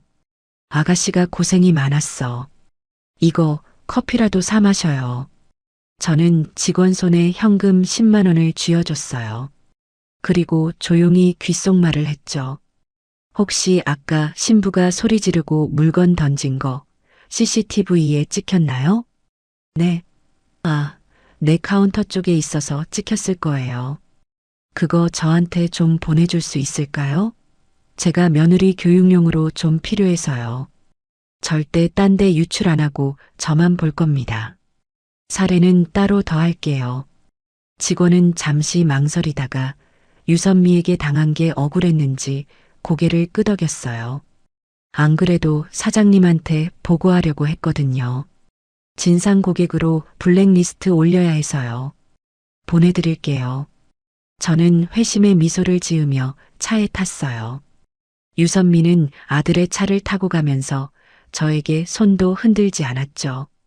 제 차 안에서 저는 아까 녹음한 파일을 확인했어요. 직원에게 야, 너 하며 반말하고 소리 지르는 유선미의 목소리가 선명하게 담겨 있었죠. 집에 돌아와 저는 다이어리를 펼쳤어요. 10일 전. 이제 정말 얼마 남지 않았어요. 저는 유선미가 했던 말, 집 명의만 넘어오면 바로 대출받아서 벤츠 뽑을 거야라는 대목을 곱씹었어요. 그래, 명의가 그렇게 갖고 싶니? 그럼 갖게 해주는 척이라도 해야지. 저는 변호사에게 전화를 걸었어요. 변호사님, 부탁드린 서류 준비됐나요? 네, 겉보기엔 그럴싸하지만 법적 효력은 전혀 없는 가짜 증여 계약서요. 도장도 아주 화려한 걸로 찍어주세요. 유선미가 보면 눈이 뒤집힐 정도로요. 저는 이 가짜 계약서를 미끼로 유선미를 안심시키고 그녀가 더 대담하게 본색을 드러내도록 유도할 생각이었어요. 쥐도 구석에 몰아야 물지만 너무 풀어주면 간이 배 밖으로 나오는 법이니까요. 유선미의 간을 배 밖으로 꺼내서 만천하에 그 썩은 속내를 보여줄 작정이었죠. 드레스 사건 이후 유선미는 기고만장해졌어요. 제가 고분고분하게 돈을 내주고 비위까지 맞춰주니 저를 완전히 제압했다고 착각한 모양이었죠. 그녀는 이제 대놓고 저를 호구 취급하기 시작했어요. 그리고 그 정점은 바로 상견례 2차전, 아니 일방적인 통보식이었던 유선미 부모님의 방문이었어요. 평일 오후 회사에서 일을 하고 있는데 로비에서 연락이 왔어요. 회장님, 저 사돈 되신다는 분들이 오셨는데요. 약속된 건가요? 약속은 무슨 올 리가 없었죠. 하지만 저는 들어오게 하라고 했어요. 그들이 또 무슨 꿍꿍이로 왔는지 궁금했거든요. 그리고 제 예상대로 그들은 빈손이 아니었어요. 탐욕을 한 보따리 싸들고 왔죠. 유선미의 부모는 제 집무실 문을 벌컥 열고 들어왔어요. 아버지는 등산복 차림이었고 어머니는 뽀글이 파마에 짙은 화장을 하고 있었죠. 아이고 사부인, 여기 계셨소? 회사가 으리으리하네. 우리 사위가 여기서 일하는 거요? 어서 오세요. 정식이는 물류팀에 있어서 여기는 잘 안 옵니다. 무슨 일로 오셨나요? 저는 비서에게 차를 내오라고 하고 소파에 앉았어요. 유선미 아버지는 가죽 소파를 손으로 쓸어보며 감탄했죠. 야, 이거 진짜 가죽이네. 비싸겠어. 우리 집에 있는 거랑은 차원이 다르구만. 용건만 말씀하시죠. 제가 업무 중이라 바쁩니다. 그러자 유선미 어머니가 헛기침을 하며 본론을 꺼냈어요.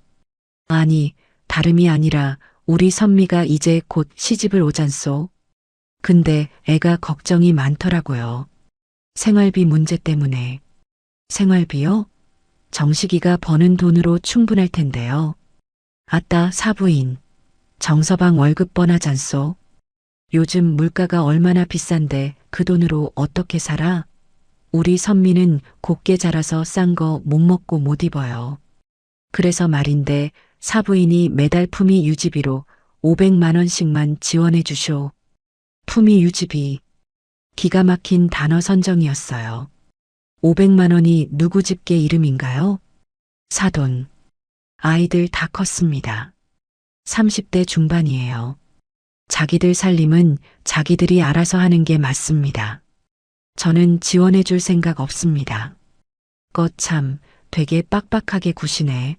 사부인 건물에서 나오는 월세만 해도 몇 천이라면서 그 돈 다 싸 짊어지고 젖은 갈 거요? 며느리 좀 편하게 살게 해주면 어디가 덧나나? 유선미 아버지가 버럭 소리를 질렀어요. 남의 재산을 자기 주머니 속 쌈짓돈처럼 여기는 태도였죠. 제 돈은 제가 알아서 씁니다. 그리고 선미가 낭비벽이 좀 심하던데 500만 원 줘봤자 명품 사는 데나 쓰겠죠. 빚도 있다면서요? 제가 빚 이야기를 꺼내자 두 사람은 움찔했어요. 하지만 곧바로 태세를 전환하더군요. 아니 사부인. 우리 집안 조사했소? 기분 나쁘네. 빚 좀 있으면 어때서? 사부인이 갚아주면 될 거 아니오. 며느리 빚도 재산이라는데 통 크기 갚아주고 새 출발시켜주는 게 시어머니 도리 아니오? 도리. 그놈의 도리는 왜 시어머니한테만 강요하는 걸까요? 저는 화가 났지만 꾹 눌러 참으며 미끼를 던졌어요. 빚 갚아주는 건 생각해 보겠습니다. 대신 조건이 있어요. 선미가 결혼하고 나서 아이 낳고 성실하게 살면 그때 가서 지원해 드리죠. 아니, 지금 당장 갚아달라니까. 이자가 얼마나 센지 아시오? 사채업자들이 매일 전화해서 우리 선미가 스트레스 받아서 임신도 못하겠다고 하잖소. 유선미 아버지가 홧김에 사채 이야기까지 꺼냈어요. 역시 재산금융권도 모자라 사채까지 쓴 게 확실했죠. 사채요? 선미가 사채까지 썼습니까? 아니 뭐 그냥 말이 그렇다는 거지. 아무튼 500만 원 안 주면 우리 가만 안 있을 거요. 우리 선미가 이 집안 장손 낳아줄 건데 그 정도 대우는 받아야지. 그들은 막무가내였어요. 그때 제가 미리 준비해둔 서류 봉투를 꺼냈어요. 변호사가 만들어준 가짜 증여 계약서였죠. 알겠습니다. 정그러시다면 제가 성의를 보이죠. 이거 한번 보시겠습니까? 두 사람은 서류를 낚아채듯 가져갔어요. 이게 뭐요? 부동산 증여 계약서? 마포 아파트 지분 50%를 유선미에게 증여한다. 글자를 읽어내려가는 두 사람의 눈이 튀어나올 듯 커졌어요. 입이 귀에 걸리더군요. 오메, 이게 진짜요? 사부인, 드디어 마음먹었구만. 아이고 좋아라. 여보, 이것 봐. 우리 딸 부자 됐어. 역시 사부인이 통이 크시네. 내가 오해했구만. 하하. 분위기가 순식간에 바뀌었어요. 방금 전까지 저를 잡아먹을 듯 굴던 사람들이 굽신거리기 시작했죠.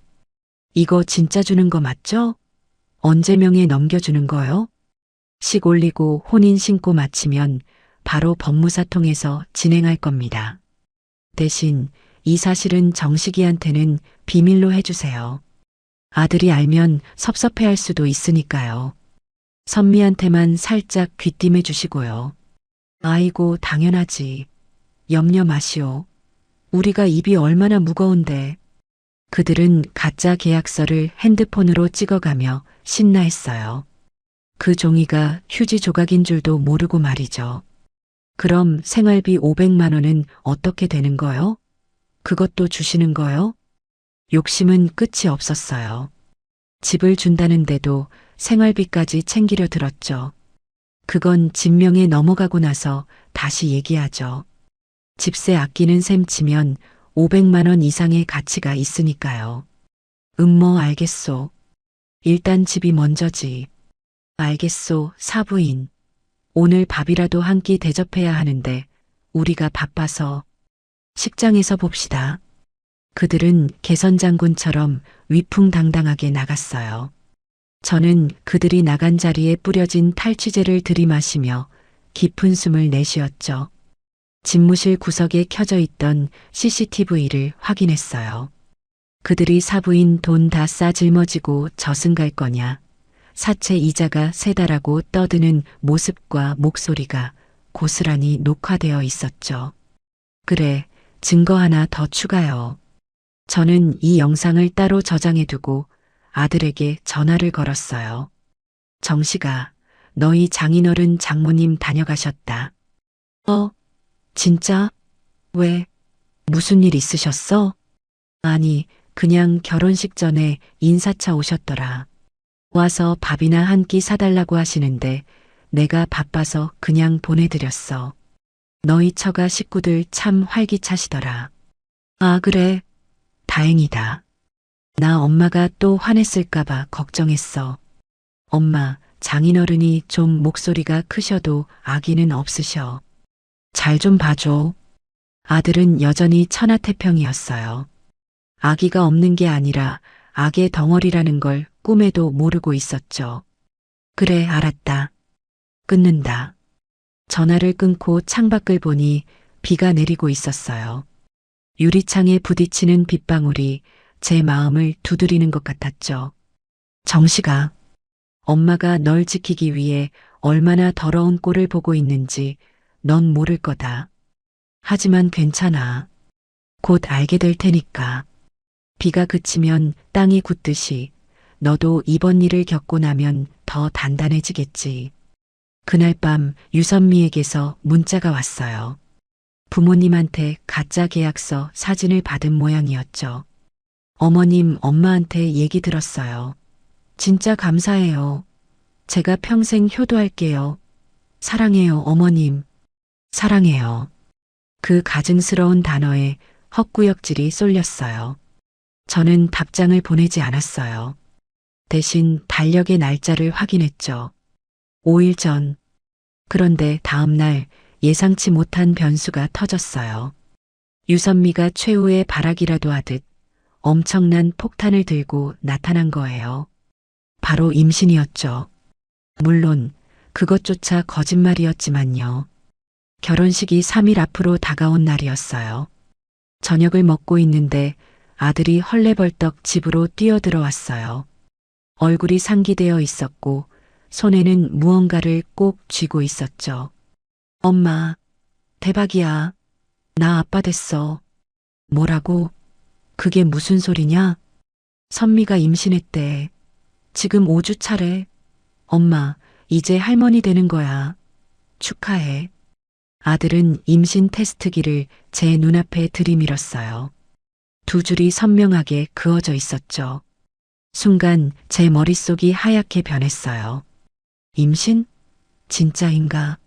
만약 진짜라면 제 계획은 수정되어야 했어요. 아무리 며느리가 미워도 핏줄인 손주까지 내칠 순 없으니까요.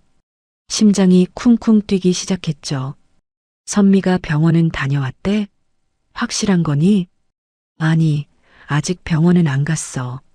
오늘 아침에 테스트기 해봤는데 2줄 나왔대. 그리고 입덧도 시작했어. 아까 통화하는데 헛구역질하고 난리도 아니었어. 엄마, 선미 몸보신 좀 시켜줘야지. 애가 졌는데. 병원을 안 갔다는 말에 의심의 불씨가 피어올랐어요.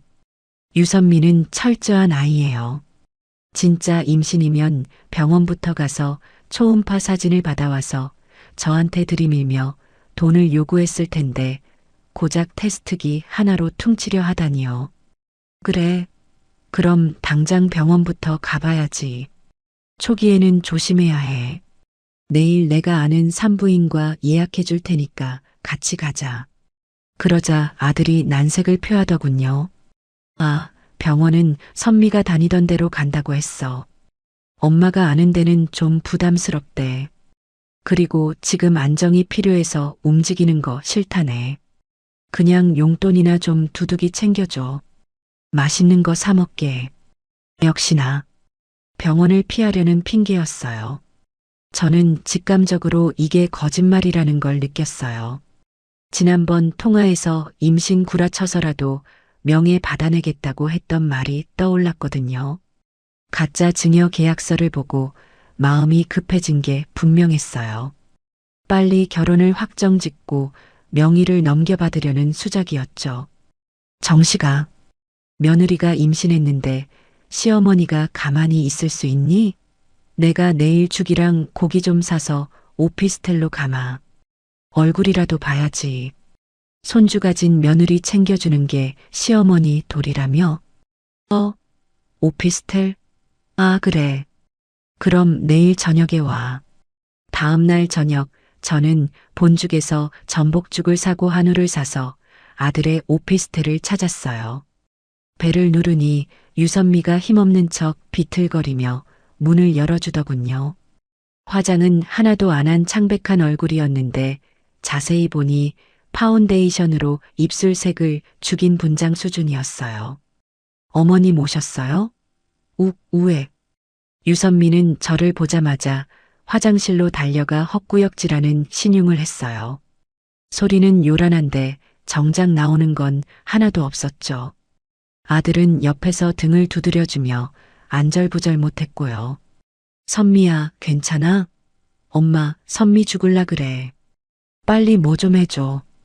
저는 식탁에 가져온 음식들을 펼쳐놓으며 유선미를 관찰했어요.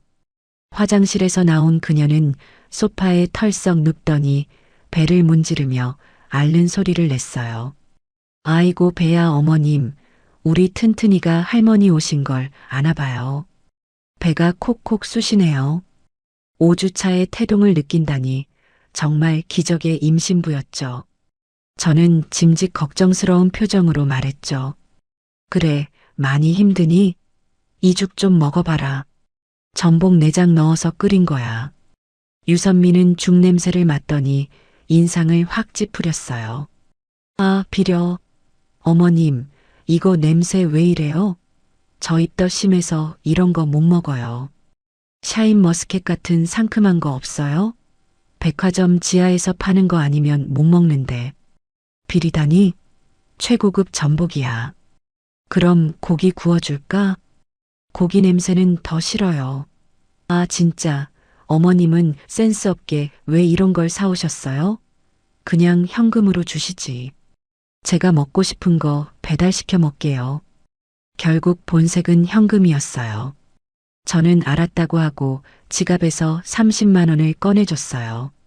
유선미는 돈을 받자마자 폰을 켜서 배달 앱을 뒤지더군요. 방금 전까지 죽겠다던 사람이 족발과 막국수를 시키는 걸 보고 실소가 터질 뻔했어요. 그때 유선미의 폰이 울렸어요. 친구 이름이 뜨더군요. 그녀는 저를 보더니 잠깐만요 하고 방으로 들어가 전화를 받았어요. 저는 물을 마시는 척하며 방문 쪽으로 다가갔어요.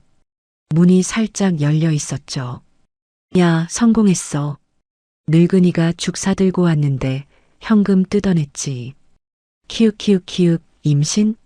야, 인터넷에서 두 줄 뜬 테스트기 샀어. 그거 5천 원이면 사. 정식 씨 멍청해서 진짜인 줄 알고 울더라. 키읔키읔키읔 병원? 안 갔지. 결혼식 끝나고 유산됐다고 뻥카 날릴 거야. 일단 식장에 배 내밀고 들어가서 시어머니가 꼼짝 못하게 만들어야지. 진명해? 당연히 받아야지.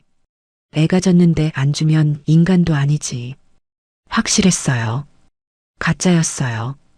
제 가슴을 짓누르던 돌덩이가 사라지는 기분이었죠. 동시에 소름이 돋았어요. 어떻게 저런 끔찍한 거짓말을 태어나게 할 수 있을까요? 생명을 가지고 장난치는 건 인간이 할 짓이 아니었어요. 저는 조용히 핸드폰 녹음기를 켜고 문틈에 갖다 댔어요. 끊어.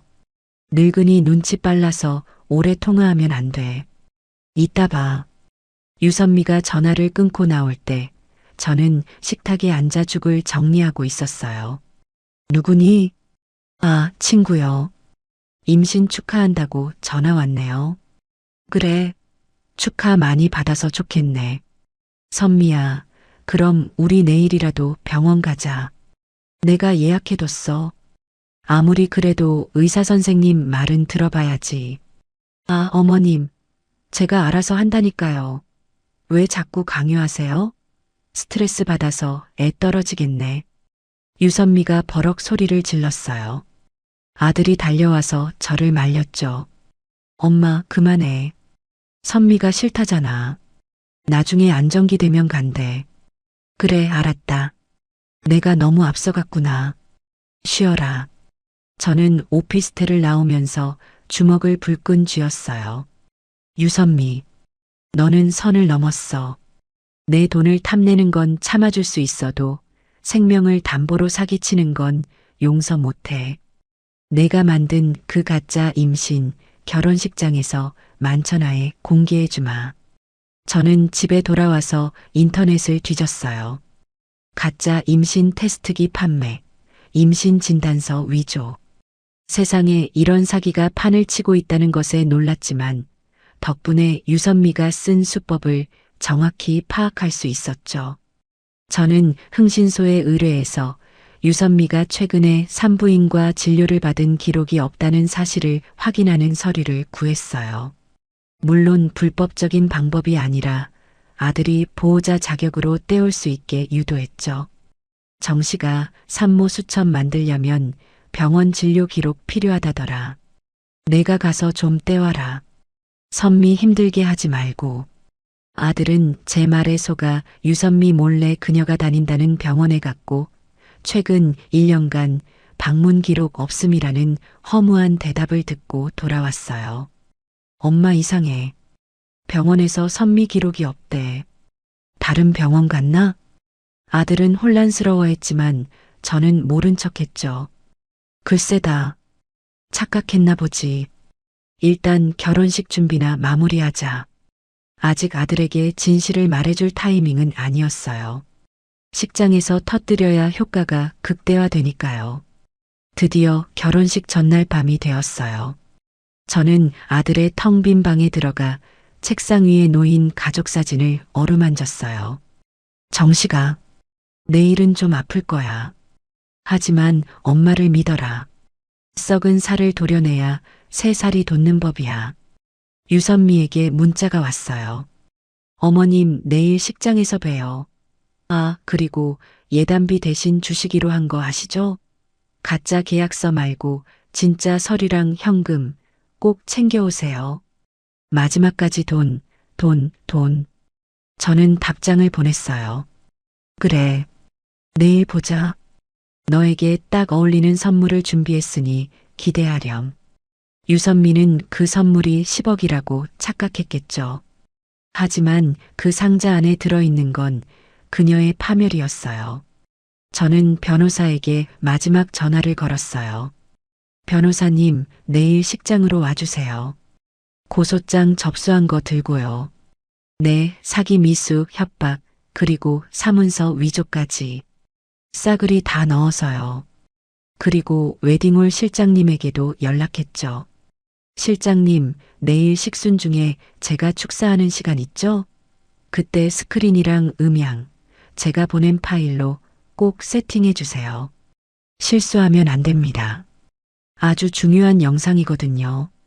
모든 준비는 끝났어요. 저는 와인 잔을 비우고 자리에서 일어났어요. 창밖으로 보이는 서울의 야경이 오늘따라 유난히 차갑고 날카로워 보였죠. 선미야, 너는 내 10억 집이 강북이라 쪽팔리다고 했지? 내일 너는 전 국민 앞에서 쪽팔리게 될 거다.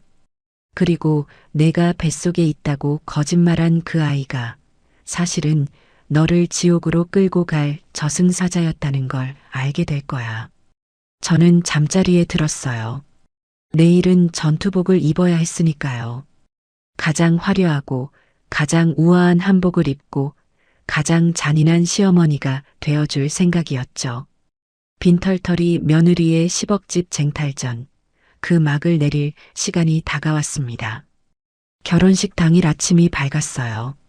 창밖을 보니 하늘은 야속하게도 구름 한 점 없이 맑더군요. 제 마음은 폭풍 전야처럼 고요하면서도 소용돌이치고 있는데 말이죠. 저는 새벽같이 일어나 목욕 재개를 했어요. 마치 전쟁터에 나가는 장수처럼 비장한 마음으로 몸을 씻고 미리 맞춰둔 한복을 꺼내 입었죠. 보통 혼주 한복은 파스텔 톤으로 은은하게 입는 게 유행이라지만 저는 아주 진한 남색 치마에 붉은 고름이 달린 저고리를 입었어요. 누가 봐도 강렬하고 카리스마 있어 보이는 오늘 이 판을 뒤집어 엎을 주인공에게 딱 어울리는 옷이었죠. 거울 속에 비친 제 모습은 예전에 그저 아들만 바라보던 순한 엄마가 아니었어요. 탐욕스러운 며느리에게 참교육을 시전할 심판관의 모습이었죠. 화장도 평소보다 진하게 눈매를 강조해서 했어요. 눈물 따위 흘리지 않겠다는 다짐이었죠. 메이크업을 받고 식장으로 이동하는 차 안에서 아들에게 전화가 왔어요. 엄마, 어디야? 선미가 지금 엄마 안 온다고 난리야. 늦으면 안 돼. 그리고 엄마, 그 부탁한 거 챙겼지? 예단비 대신 주기로 한 현금이랑 서류 말이야. 아들 목소리 너머로 유선미가 꾀꾀거리는 소리가 들렸어요. 오빠, 어머님한테 확실히 말해. 현금 아니면 안 받는다고. 서류도 원본인지 확인해야 해. 그래, 가고 있다. 아주 두둑하게 챙겼으니 걱정 말라고 전해라.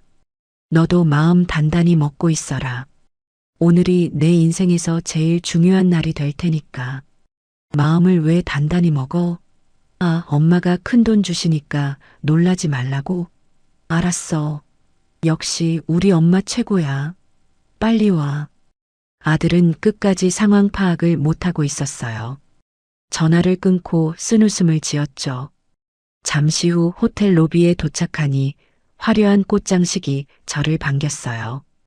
유선미가 기어이 최고급 호텔 웨딩을 고집해서 꽃값만 5천만 원이 들어간 결혼식이었죠. 이 모든 게 제 돈이라는 생각에 속이 쓰렸지만 오늘 이 화려한 무대가 그녀의 무덤이 될 거라 생각하니 아깝지 않았어요. 오히려 이 정도 무대는 깔아줘야 추락하는 맛이 있을 테니까요. 신부 대기실로 들어갔어요. 유선미는 화려한 수입 드레스를 입고 왕비처럼 앉아 있었죠. 친구들이 와, 선미야. 너 오늘 진짜 예쁘다. 역시 돈이 좋네. 시어머니가 능력 있으시니 드레스 때깔이 다르다 하며 호들갑을 떨고 있었고요. 저를 보자마자 유선미의 눈이 제 손에 들린 가방으로 향했어요. 인사보다 가방 검사가 먼저였죠. 어머님, 오셨어요? 왜 이렇게 늦으셨어요? 저 목 빠지는 줄 알았잖아요. 식 시작하기 전에 주셔야 제가 마음이 놓이죠. 차가 좀 막혀서 그랬다. 그래, 오늘 참 예쁘구나. 드레스 찢어먹고 새로 맞춘 보람이 있네. 제 뼈 있는 말에 유선미가 눈을 흘겼어요.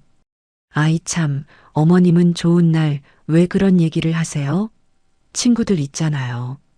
그래서 그 가방 안에 든 거 맞죠? 현금이랑 증여 계약서요. 그럼 약속은 지켜야지. 여기 있다. 하지만 지금은 못 준다. 식이 끝나고 패백 드릴 때 주마.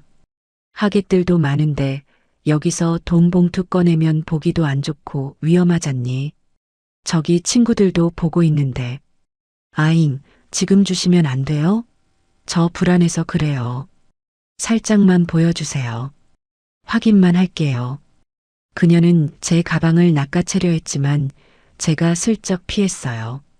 탐욕으로 번들거리는 그 눈빛이 참으로 추하게 느껴졌죠. 버릇없게 왜 이러니? 어른이 준다면 주는 거야. 얌전히 기다려. 이따 패백 때 절 받으면 그때 줄 테니. 안 도망간다. 유선미는 입을 삐죽거렸지만 가방이 두툼한 걸 보고 안심했는지 다시 웃음을 찾았어요. 알겠어요. 꼭 주셔야 해요? 안 주시면 저 신혼여행 안 가고 식장에서 들어놓을 거예요. 아시죠? 협박을 농담처럼 던지는 그 뻔뻔함. 저는 속으로 비릿하게 웃으며 대기실을 나왔어요. 그래, 들어놓을 일은 생길 거다. 대신 신혼여행이 아니라 경찰서 유치장에 눕게 되겠지만 로비로 나오니 더 가관인 풍경이 펼쳐지고 있었어요. 유선미의 부모, 그 사돈 양반들이 제 하객들에게 명함을 돌리고 있었거든요. 아이고, 안녕하세요. 제가 오늘 신부 앱이 되는 사람입니다. 이거 제가 하는 네트워크 마케팅 화장품인데 하나 써보슈. 오늘 특별히 30% 할인해드려. 우리 사돈이 이 호텔 VIP라 싸게 파는 거요. 결혼식장이 아니라 무슨 시장통 장터 같았어요. 제 지인들이 당황해서 저를 쳐다봤죠. 거래처 사장님 한 분이 저에게 다가와 귓속말을 하더군요. 이 대표 사돈 되실 분들이 참 활기차시네. 근데 저 화장품 강매는 좀 말려야 하지 않나? 내 아내한테 자꾸 들이밀어서 곤란해. 얼굴이 화끈거렸어요. 저는 당장 달려가 사돈의 팔을 잡았어요. 지금 여기서 뭐 하시는 겁니까? 제 손님들한테 물건을 파시다니요. 체면 좀 지키세요. 남 부끄럽지도 않으세요? 그러자 유선미 아버지가 술 냄새를 풍기며 제 손을 뿌리쳤어요. 벌써 낯술을 걸치신 모양이었죠. 아따 사부인. 좋은 게 좋은 거 아니오? 사부인 손님들 돈 많아 보이는데 좀 팔아주면 어때서? 우리도 먹고 살아야 할 거 아니오? 10억 집도 안 주면서 장사도 못하게 해? 진짜 너무하네. 큰 소리로 떠드는 바람에 로비에 있던 사람들이 다 쳐다봤어요. 정말 구제불능이었죠. 저는 경호원들에게 눈짓을 했어요. 미리 배치해둔 사복 경호원들이 다가와 그들을 제지했죠. 당신들 뭐야? 나 신부 아빠야. 이거 안 나? 소란 속에 드디어 예식이 시작되었어요. 사회자의 개식 선언과 함께 웅장한 음악이 흘러나왔죠. 아들이 먼저 입장했어요. 멍청하게 싱글벙글 웃으며 손을 흔드는 아들을 보니 가슴이 미어졌지만 저는 표정을 굳혔어요. 그리고 유선미가 아버지의 손을 잡고 입장했죠. 하객들의 박수 소리가 들렸지만 제 귀에는 그저 소음처럼 들렸어요. 그녀는 배를 살짝 내밀며 걷고 있었어요. 있지도 않은 아이를 있는 척 연기하면서요. 주례사가 지루하게 이어졌고 드디어 제가 기다리던 순서가 다가왔어요. 사회자가 마이크를 잡았죠. 네, 다음은 양가 부모님을 대표해서 신랑 어머님의 축사가 있겠습니다. 큰 박수로 모셔주세요. 박수 소리와 함께 제가 단상으로 올라갔어요. 유선미는 저를 보며 입모양으로 돈이라고 말하고 있었죠. 저는 마이크 앞에 서서 하객들을 천천히 둘러봤어요. 그리고 시선을 유선미에게 고정했죠. 반갑습니다. 신랑 엄마 이영주입니다. 오늘 이 기쁜 날 귀한 시간 내주신 하객 여러분께 진심으로 감사드립니다. 점잖은 시작에 모두가 집중했어요. 아들은 엄마가 무슨 좋은 말을 해줄까 기대하며 눈을 반짝였죠. 저는 오늘 제 아들의 결혼을 축하하기 위해 이 자리에 섰습니다. 하지만 축하의 말 대신 여러분께 꼭 보여드려야 할 것이 있어 영상을 하나 준비했습니다. 우리 며느리가 저를 위해 준비한 아주 특별한 효도 영상입니다. 유선미의 표정이 살짝 굳어졌어요. 효도 영상? 그런 거 준비한 적 없는데? 하는 표정이었죠. 저는 방송실 쪽을 향해 신호를 보냈어요. 틀어주세요. 조명이 꺼지고 식장 정면의 대형 스크린에 영상이 뜨기 시작했어요.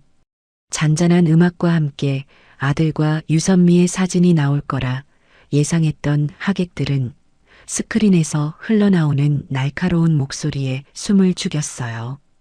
화장실 녹취록 야, 호구 늙은이 금방 올 거야. 카드만 긁으라고 하고 보내면 돼. 밥맛 떨어지잖아. 그 늙은이 고혈압 있다며? 내가 스트레스 팍팍 줘서 빨리 죽게 만들어야지. 죽으면 다 우리 건데 뭐. 벤츠 뽑을 거야. 요양원에 쳐넣어야지. 냄새나서 늙은이랑 같이 못 살아. 유선미의 목소리가 최고급 스피커를 통해 식장 구석구석 울려 퍼졌어요. 자막까지 친절하게 달려 있었죠. 식장은 순식간에 찬물을 끼얹은 듯 조용해졌다가 이내 웅성거림으로 가득 찼어요. 뭐야? 저거 신부 목소리 아니야? 빨리 죽게 만든다고? 요양원에 보낸대? 세상에 미친 거 아니야? 어머, 저거 봐. 임신 얘기도 나와. 영상은 계속되었어요. 이번에는 임신과 관련된 통화 내용이었죠. 임신? 그거 다 구라야. 인터넷에서 두 줄 뜬 테스트기 5,000원 주고 샀어. 정식 씨 멍청해서 진짜인 줄 알고 울더라. 키읔 병원? 안 갔지. 결혼식 끝나고 유산됐다고 뻥카 날릴 거야. 집 명의만 받으면 끝이야. 단상 아래 서 있던 유선미는 사색이 되어 소리를 질렀어요. 꺼. 당장 꺼. 이거 아니야. 조작이야. 누가 이딴 걸 틀었어. 하지만 영상은 멈추지 않았어요. 이번에는 드레스샵 CCTV 영상이 나왔어요. 드레스를 찢으며 직원에게 욕설을 퍼붓고 저에게 변상하라며 소리 지르는 모습이 고스란히 나왔죠. 그리고 마지막으로 유선미 부모가 제 회사에 찾아와 돈 내놔라, 노망났냐며 행패 부리는 영상까지 파노라마처럼 펼쳐졌어요. 유선미는 웨딩드레스 자락을 걷어차며 단상으로 뛰어 올라왔어요. 제 마이크를 뺏으려 했지만 저는 피하지 않고 그녀를 노려봤어요. 어머님, 미쳤어요. 지금 뭐 하시는 거예요? 이거 다 거짓말이잖아요. 하객들 앞에서 저를 죽이려고 작정하셨어요. 그녀가 제 팔을 잡으려는 순간 멍하니 서 있던 아들이 뛰어 올라와 유선미를 거칠게 밀쳐냈어요. 저리 비켜. 우리 엄마한테 손대지 마. 아! 유선미는 바닥에 털썩 주저앉았어요. 오빠도 봤잖아. 이거 다 조작이야. 어머님이 나 미워해서 꾸민 거라고. 나 튼튼히 가졌잖아. 저는 마이크를 다시 잡고 차갑게 말했어요. 조작? 내 목소리, 내 얼굴이 다 나왔는데 조작이라고? 여기 모인 하객들이 다 보고 있다. 너는 내 아들을 사랑한 게 아니라 내 돈을 사랑했고 나를 빨리 죽이고 싶어 했지. 그리고 가장 용서할 수 없는 건 신성한 생명을 담보로 사기를 쳤다는 거야. 임신이 거짓말인 거 흥신소랑 산부인과 기록 조회에서 다 확인했다. 여기 증거 서류도 있다. 저는 가방에서 병원 기록 조회 서류를 꺼내 하객들에게 들어보였어요. 유선미, 너는 며느리 자격이 없는 게 아니라 인간 자격이 없다. 내 10억 집이 강북이라 쪽팔리다고 했지? 이제 온 세상 사람들이 내가 얼마나 쪽팔린 인간인지 알게 될 거다. 그때 객석에서 유선미 아버지가 소주병을 들고 뛰어나왔어요. 얼굴이 불그락푸르락해서는 살기를 띠고 있었죠. 이 할망구가 진짜 돌았나? 당장 그 영상 안 꺼? 다 죽여버릴 거야. 내 딸 인생 망쳐놓고 무사할 줄 알아? 난동을 부리려는 찰나 식장 뒤편 문이 열리며 제복을 입은 경찰관들이 들이닥쳤어요. 제가 미리 고소장을 접수하고 오늘 이 시간에 맞춰 출동을 요청해 둔 상태였거든요. 잠시만요. 유선미 씨, 유춘식 씨, 김말자 씨 되십니까? 사기 미수, 상습 협박, 사문서 위조 및 행사, 그리고 업무 방해 혐의로 긴급 체포합니다. 경찰의 등장에 식장은 아수라장이 되었어요. 유선미 아버지는 경찰을 보고 뒷걸음질 치다 소주병을 떨어뜨렸고 유선미는 바닥에 주저앉아 덜덜 떨고 있었죠. 체포라니요. 우리 딸 결혼식 중이잖아요. 이게 무슨 짓이야? 당신들이 저지른 짓을 생각하세요. 가짜 임신 진단서로 금전을 요구하고 위조된 서류로 사기를 치려한 정황이 모두 확보되었습니다. 서로 가시죠. 경찰이 유선미에게 수갑을 채우려 하자 그녀는 비명을 질렀어요. 싫어. 나 안 갈 거야. 어머님, 저한테 왜 이러세요? 잘못했어요. 한 번만 봐주세요. 저 진짜 임신했을 수도 있잖아요. 확인 다시 해봐요. 끝까지 거짓말이었어요. 저는 싸늘하게 그녀를 내려다봤어요. 봐달라고? 늦었다. 너희가 내 집에서 쫓아낸 내 아들의 추억들, 내 가슴에 박은 대못들, 그리고 내 아들을 호구 취급하며 기만했던 시간들. 그거 다 갚으려면 평생 감옥에서 썩어도 모자라. 끌고 가세요. 경찰들이 유선미와 그녀의 부모를 연행해 나가기 시작했어요. 유선미는 끌려가면서도 저를 향해 악을 썼어요. 내 돈 내놔. 그 집 내 거야. 각서 썼잖아. 너희들 다 고소할 거야. 하객들은 그 추태를 보며 혀를 찾고 스마트폰으로 그 장면을 찍어대고 있었어요. 아마 실시간으로 인터넷에 퍼지고 있겠죠. 그녀가 그토록 원하던 유명세를 이렇게 얻게 되었네요. 단상 위에 남겨진 아들은 멍하니 그 모습을 바라보다가 다리에 힘이 풀렸는지 저를 보고 털썩 무릎을 꿇었어요.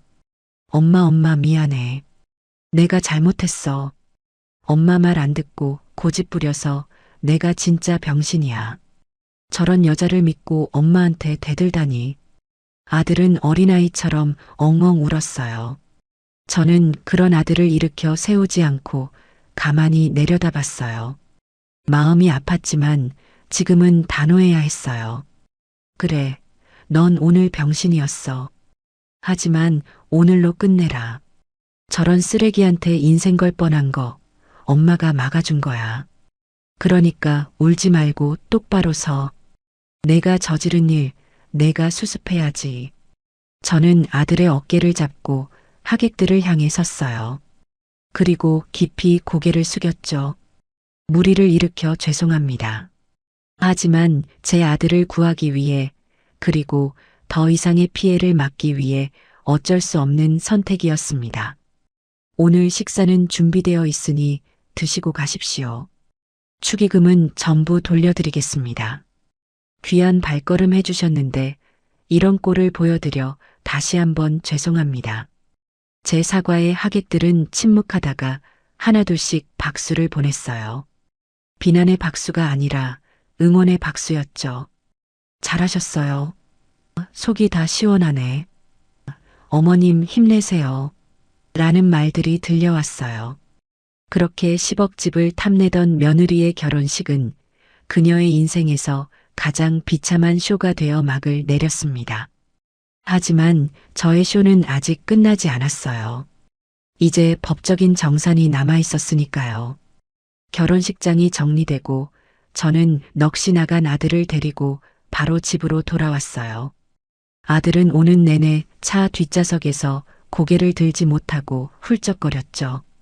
창밖을 보는 그의 눈동자는 텅 비어 있었어요. 배신감과 죄책감이 뒤섞여 제정신이 아니었겠죠. 집에 도착하자마자 저는 아들에게 들이밀었던 카드를 뺏었어요. 그리고 차 키도 달라고 손을 내밀었죠. 카드 내놔. 그리고 차 키도. 엄마 나 차 없으면 출근은. 버스 타고 다녀. 지하철 타든가. 너 이제 정신 차렸으면 내 힘으로 살아야지. 그동안 저 여자한테 쓴 돈, 내가 갚을 능력 없으면 지원도 없다. 너 저 여자한테 쓴 돈이